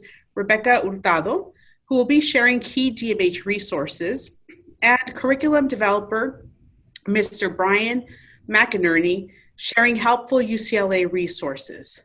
I'm going to pass the baton to Ms. Dottie Isaias at this time, who will first share LACO resources, and from there, she will allow her colleagues to present on DMH and UCLA resources. Dottie, take it away. Thank you, Maricela. Gosh, I don't know how to follow those students. They were remarkable, and boy, does that give us hope or what for an amazing future that is bright for all. So LACO is thrilled to have been part of this, and I was asked to share, just highlight some of our resources. Our resources go deep. So I will be highlighting specific resources that were developed during COVID and also support you virtually, so that in this time when we're connecting online most of the time, if not all the time, you have specific resources that you can tap into to use with parents, your community, youth, and other educators and expanded learning staff. So let's start with our COVID-19 CIS OER, our online educational resource website. This was quickly put together by a team at LACO that highlights resources specific to education, of course, and mental well-being, along with technology and so many other areas that are important for us to provide the support to you as you need it. This website is updated every day, and it also includes wonderful, rich resources from our own Division of Student Support Services. So as I speak, one of my colleagues, Dr. Riley, will be posting in the chat the direct links. So if something sounds of interest to you, please feel free to go ahead and take a look at it as I just quickly highlight it. Also, it will be placed in the resource folder that we've linked in your registration, and also you'll see links to that at the end of this webinar. So another website that has rich resources specific to suicide prevention, mental well-being, is LACO's preventsuicide.laco.edu website. Here you'll see the latest data, research, and resources that will support the mental well-being and suicide prevention for your school and for your community. Online modules and resources are also something that we produce at LACO, specifically the Center for Distance and Online Learning, who I happen to work for. We have these online modules that are at no cost to you because of the wonderful partnership we've had with the Department of Mental Health for the last 7-8 years. These are specific modules you can use with whomever you want. You see that there are 3 modules that we're highlighting here that are located in our TeachStar Online Academy that are specific to teachers, administrators, and school mental health professionals. We recognize there are different audiences, and we need to be very intentional about the work we do for you. So you will find these self-paced courses, no moderated needed. You can view them anytime, anywhere, with as many people as you want. When you click on the link, you'll see that you do an online registration. Very easy to follow, and you'll see our help desk there for CEDAW, and we'll support you the whole way through. So several of you were part of our suicide prevention ongoing resiliency training last year. I counted 120 of you as we were going through the earlier parts of this webinar. I am so honored to share that we are providing online coaching and an online coaching series for you to follow up. I know we ended abruptly in March, and now it's time for us to reconnect, those of you who we haven't reconnected, and you will all be receiving, if you were part of Sport 2, this information via email in the very near future. I just wanted to highlight it for you so you know we're giving very intentional support for those of you involved in the projects at LACO. The next piece, those of you that are involved in elementary education, TK to 6th grade, we have a project here at LACO called TEAL, Technology Enhanced Arts Learning, for the arts. And it highlights not only the arts, how arts is, you heard with Dr. Young and the students, how many of them refer to the arts, how they connected to school, how they were engaged in school, how it supported them in their youth voice and leadership. Well, this is all about that, giving equitable access to the arts, and also addressing the social emotional learning through the arts, transformative SEL, and also cultural relevancy, recognizing that we have art from all over the world that can enhance and just bring life to the classroom. And that's what this project is all about. You see there's a QR code there. If you're interested and you're involved with elementary education, please feel free to join this movement and join this work. So as we move on, we also have specific modules for arts and SEL and everything I mentioned earlier that you have access to online. These are all modules. Take a look. It's anywhere from dance, music, and there is a whole module there specific to social emotional learning. And I want to tell you, in each of these modules, there is a social emotional learning unit, and we were very intentional about connecting it to each art discipline. So as we move forward, we're very pleased to announce that we have, so there you go, there's the social emotional learning. And as we move forward, I'm very pleased to announce that we have some new work coming down the pike in partnership with the Department of Arts and Culture. We are absolutely thrilled that we're going to do a deeper dive with all our districts, charters, and our private networks like the LA Archdiocese. Whomever you are, if you touch the youth expanded learning, you are welcome to the table, to the LACO table here in learning more about the arts and SEL. So again, you'll see in the chat the direct link to all of these resources, and let us know what resources you want to see or have an interest in us supporting you, and LACO will be there to support you as best we can. So now it gives me great pleasure to announce Rebecca from DMH. Thank you so much. Thank you, Dottie. Good morning, everyone. Thank you for being here with us today. My name is Rebecca Hurtado, and I work for the Department of Mental Health.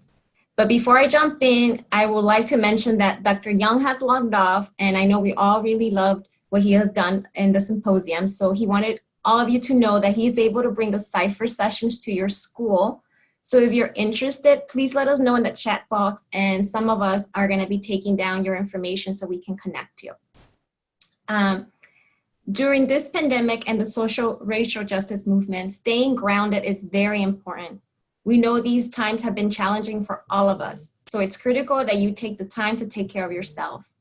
Everyone's better and functions better when we feel better. So I'll be going over some Department of Mental Health resources that we hope can be helpful for all of you. The first one, with that in mind, the department, with collaboration with LACO, has published some mental health resources dedicated to COVID, education, suicide prevention, and anti-racism on our website.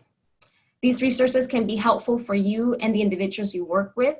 You can have access to them directly on our website, but you will also have access to them and all the resources we're sharing today through our Google Drive created for the symposium.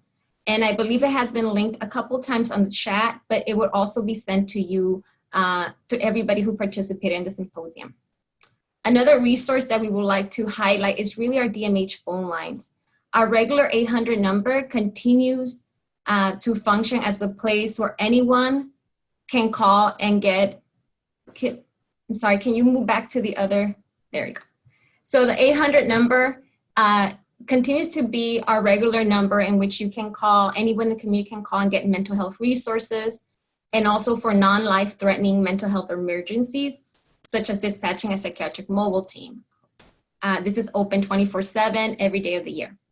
However, due to COVID, a second option was added to this 800 number, and it's called a warm line. The warm line is open daily from 9 a.m. to 9 p.m. The line is designed for community members that are not necessarily seeking mental health services.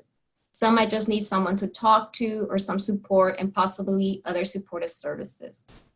In addition, and one of the lines that I'm really excited about really is that DMH created the well-being line. It's the 833 number on your screen. And this line is for all of us here. It's open daily, 10 a.m. to 6 p.m. It's for first responders, which includes school staff, teachers, mental health providers. First responders that are experiencing stress or desiring someone to talk to or looking just for some supportive resources can call and try to get the assistance that they need. The goal of these resources are to provide some form of support for all of us. The next, another resource we began due to the current situation has been the Officer of the Day process. In collaboration with LACO, we created this referral process to assist schools that do not have an existing MOU with a mental health provider, or those schools that are having difficulty in actually connecting students to mental health services.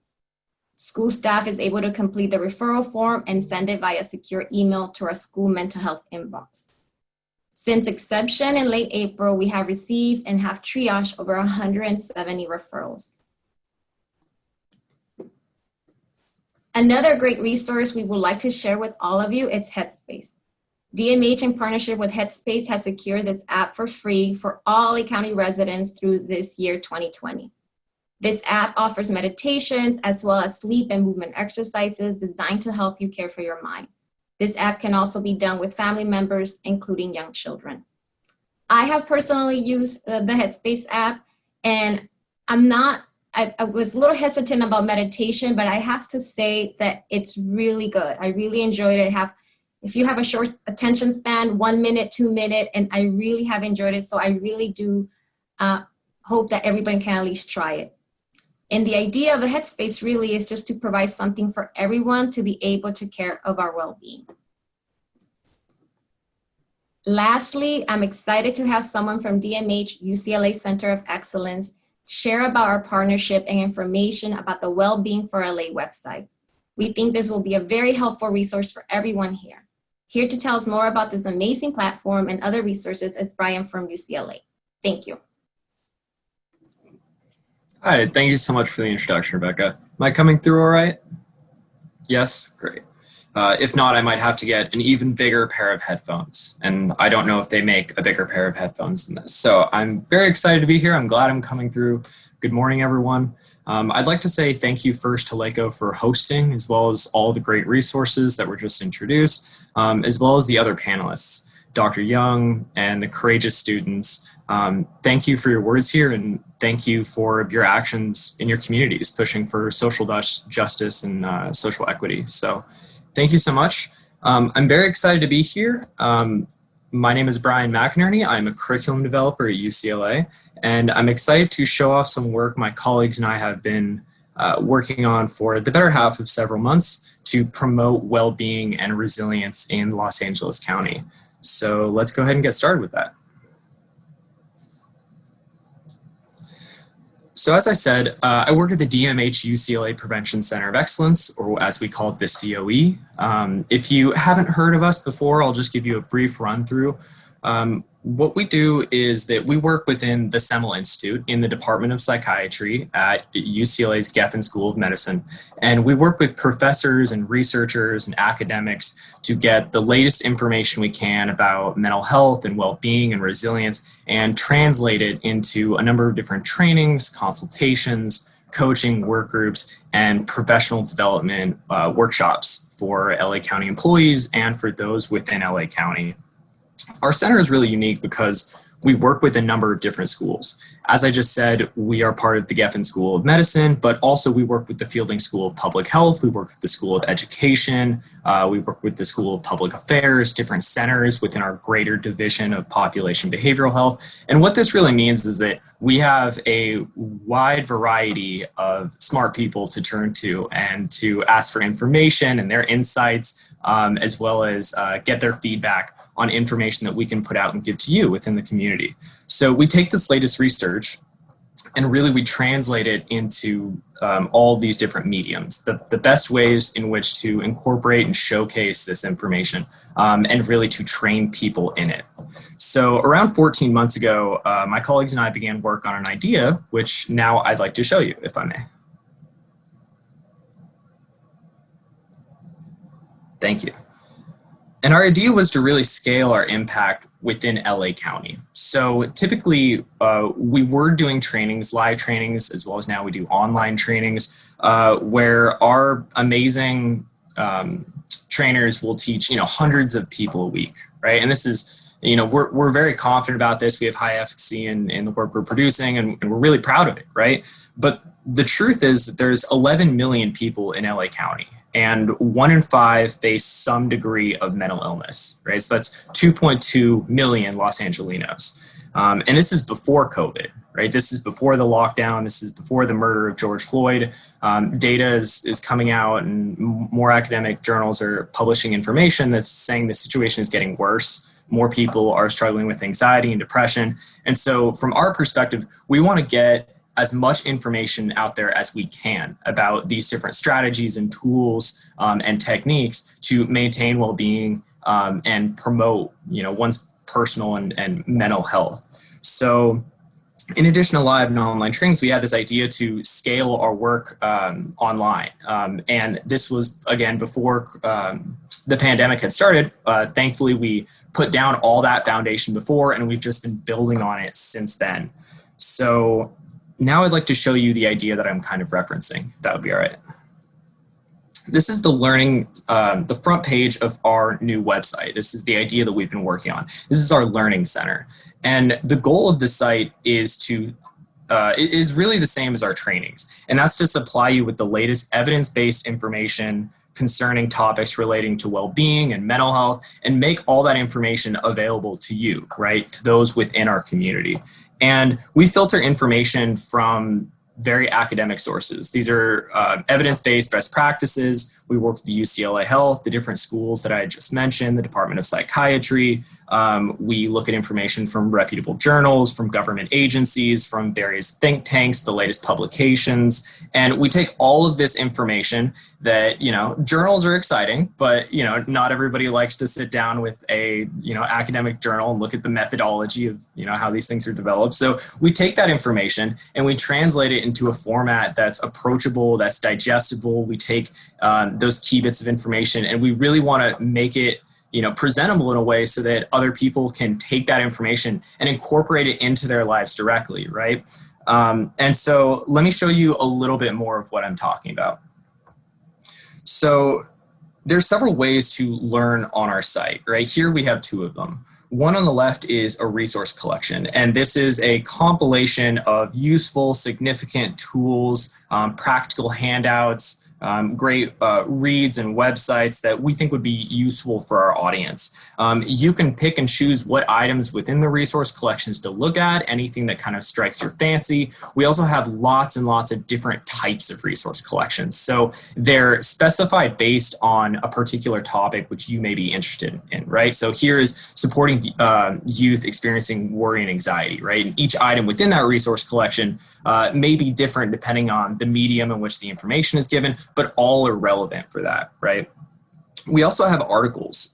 This here is an article by Kate Sheehan, who's a colleague of mine, who's wonderful. This actually happens to be the most popular article on the LMS currently, and I've read it and it's fantastic. I'd highly recommend it.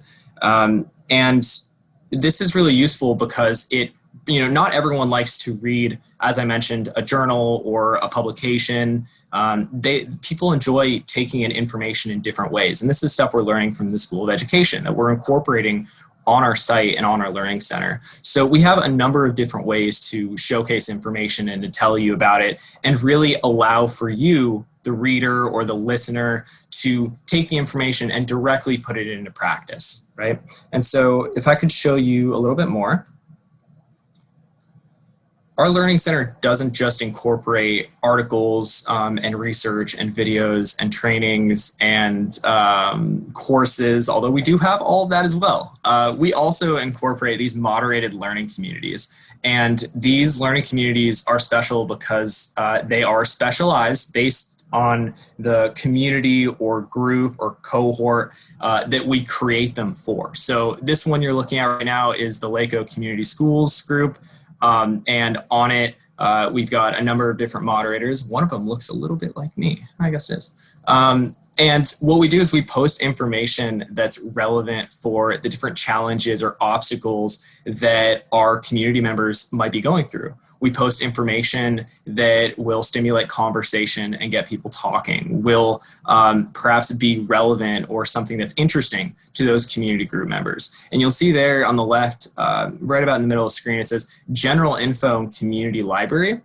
I was just referencing those resource collections a slide back or two. This community library right there in the general info, this is a specialized resource collection just for this group, right? We take the time, we set it aside, and we work to gather and compile those different resources that we really think would be worth the while for whether they're educators in this group or others parts of different learning communities. So our Learning Center has a number of different ways to give out information and to really supply those who are looking for the latest evidence-based understandings of mental health and well-being. How do you take care of yourself, taking care of other people? And we really allocate those onto our Learning Center. And we're very happy to do this. So if you could go to the next slide, please. Thank you so much.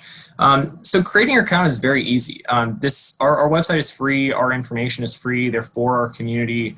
They're for those living within our county. And I'd like to just briefly take a second to show you the registration process, as well as show you a little bit around the site. I'll give you a tour, if you will, and then we'll end on a very short video showing a little bit more about the site, and then end conclusively on a Q&A. So I really appreciate your time, and I appreciate you letting me show this real quick. And so I'm going to share my screen real quick. Thank you so much. Here we are. So this is our front page. This is the DMH UCLA Prevention Center of Excellence front page. And we got lots of good stuff here, but the thing I really want to show you right here is up on the right. This is the Wellbeing for LA Learning Center. So we click on that, and there's information here similar to that I've given you. Feel free to look at it. The thing I really want to point out here is the sign up for an account feature. So we click on that, and that brings you to this page, right? I can just sign in because I already have my account, which I'll do in a little bit. But let's just say, for the sake of showing you, I want to create a new account, right? Maybe I'm interested in some of the resources on our site, so I sign up for an account. It'll take you to this page, which I will type in my email address. Right? I'll give you my personal email address because I can't use my work email because that's already registered. And now I have to prove I'm not a robot in front of all of you. So this is going to be a little difficult, but I'm going to try as hard as I can. Okay, traffic lights. Here we go. Easy. Nobody's watching. It's going to be very easy. I think that's a traffic light. I think that counts. Okay, did I pass? Good. Not a robot. So once you've proved you're not a robot and you've supplied your email, you're going to sign up, and it's going to take you to this page. And what it says is that a verification link has been sent to your email, and then it gives you a number of different steps that you can take in order to complete the sign-up process. Sometimes it takes up to 15 to 20 minutes, but of the time where I signed up with my work email, my colleagues have signed up, it usually takes a little bit quicker. So these are just in case. What I'd like to do now is show you a little bit about the site. So I'm going to exit this. I'm going to go up here, right? We're going to do the process just once again to show you. So we're on our main page, go to the Wellbeing for LA Learning Center, go down, sign up for an account. But I already have an account, so I'm going to sign in with that. And here we are. This is the front page of our Learning Center. You'll see here we have a couple of our latest articles and information get published here. I can scroll through those, right? I can see some of these, which ones that I think are relevant for me, something that I'm interested in. We also have this What's New feature, right? Additional articles or information that are published. And then we go down a little bit and it shows things that are recommended for me. This is based on my search history and the things that I'm interested in on the site. And so it gives me that recommendation, as well as the option to discover some new information, right? And I talked about the resource collection, so let me show a little bit what that is. Let's go to supporting LGBTQ individuals during the COVID-19 pandemic. You'll get a page like this, and if you go beneath, right, we'll have an overview, a glossary of terms, and then going down, we have a number of printable tools. Like I said, we really try to incorporate the latest information in a practical setting. You're all very busy, and we totally acknowledge that. We want to make it so that you're able to come on our site and find the tools that are helpful for you and take advantage of those as much as possible, right? We cultivate through a number of different websites, things that we think would be helpful. So this is an example of what a resource collection looks like, but it's not the only thing on our site. So I go up here to, we'll just go to home, right? We'll go back to our home page, but then we'll go to learn, and I have a number of different options, right? Let's say I want to add a course. What's all that about?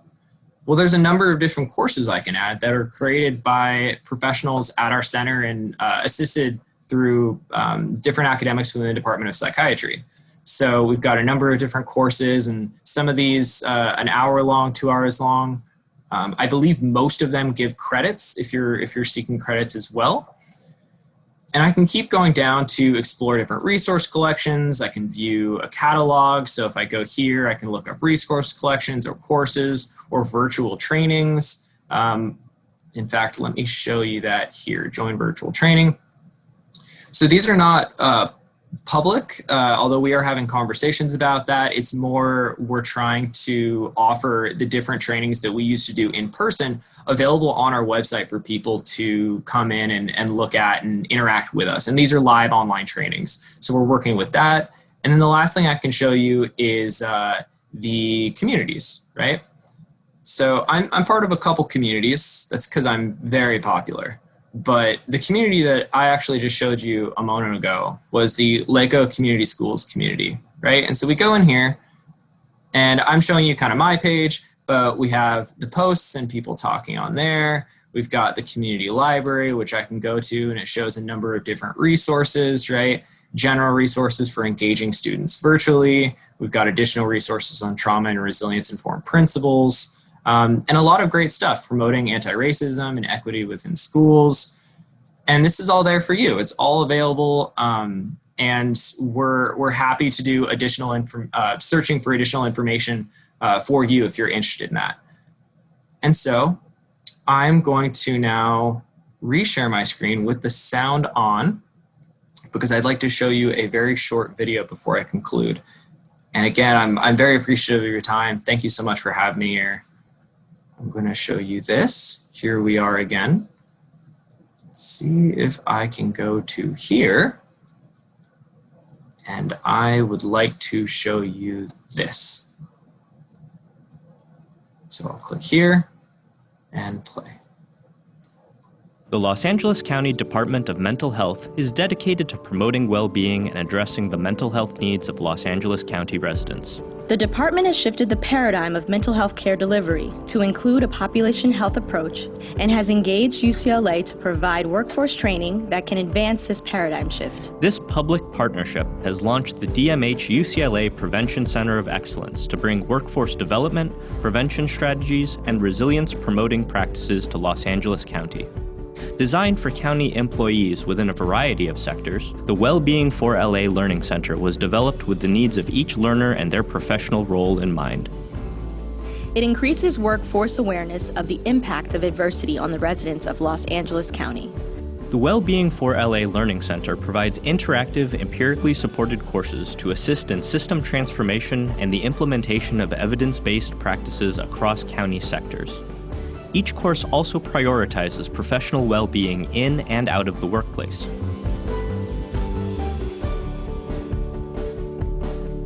Continuing education credits are available for courses on the Wellbeing for LA Learning Center when applicable. Here are some samples of our courses. This course is meant for anyone who comes in contact with people who live in LA County. Now, you don't know what you're talking about. How are you gonna give me parenting lessons when you don't even have kids? You will learn some evidence-based strategies that will really help you to shift your own thinking from that problem-focused lens to that solution-focused, resilient, strengthening framework in all of your interactions. You've made a ton of progress in the last few months, and I got my kids back. I literally had to start to develop a mental catalog of successes. I deliberately started to focus on the positive outcomes rather than the negative outcomes. Whenever I saw a negative outcome, I would identify those moments as opportunities to learn. The Wellbeing for LA Learning Center allows learners to find what they want in a number of ways. Topic-driven resource collections offer the opportunities for learners to access videos, courses, apps, and printable resources that they can use to support prevention practices within their own professional spaces. Collaborative learning communities engage learners in meaningful conversations of how the strategies taught in courses and the materials found in the various collections can be utilized in their day-to-day work. Learning communities offer an engaging, protected space where learners can problem solve or exchange new ideas. Quick access to materials is facilitated by a modern search engine that provides relevant results to help learners more easily find what they are looking for. All of the Wellbeing for LA Learning Center features are delivered on a simple and responsive platform that can be accessed with any device running a modern web browser. Learners can join from anywhere, at work, at home, or in transit. Together, we're transforming LA County and creating a healthier place for the community members served and the professionals who serve them. Great, and I'd love to give a shout out to Lee and Dominique, who are not here, but whose voices you heard and who are fantastic. So I'll stop sharing my screen now. If we go back to the previous slides that we were sharing, I just want to say thank you so much for allowing me to present. And you've heard me say a lot. You've heard me show a lot. There's one more thing I would like to tell all of you, and this is perhaps something that people tell you, but I would say not enough, and that's that you really matter. You really, really matter. You matter to your friends and your family, but also the people that you work with and you interact with and the students you work with. And no matter what role you play, you really, really, really matter. And this is a hard time right now. And it's a hard time for a lot of people. And please do yourself the service of making sure that you care for yourself in whatever way you think is best for you or appropriate for you, or you feel comfortable. I'm offering you a tool from our center, from UCLA, that can assist you in that. But I think it's important to remind you of how much you as an individual really matter. So again, thank you so much for allowing me to present. I'll take any questions.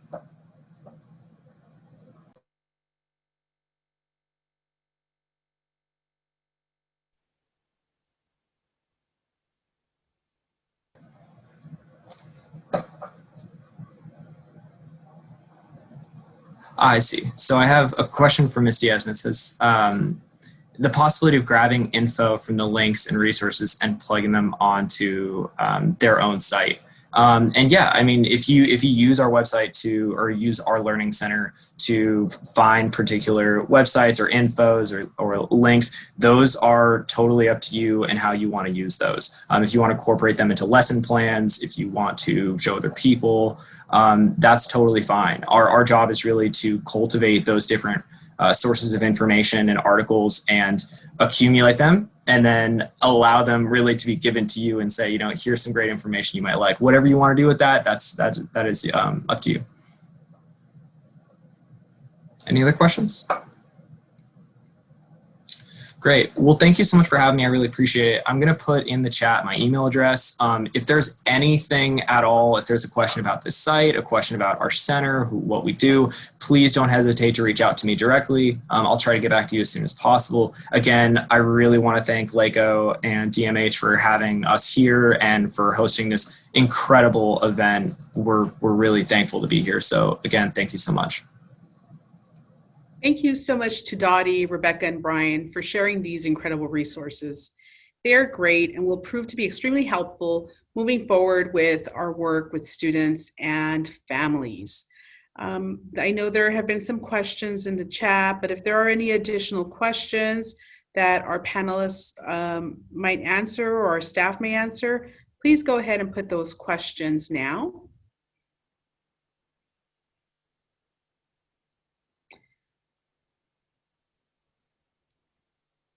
Well, while we're waiting for our questions, I just want to go ahead and say that we've come to the end of our 4-part symposium.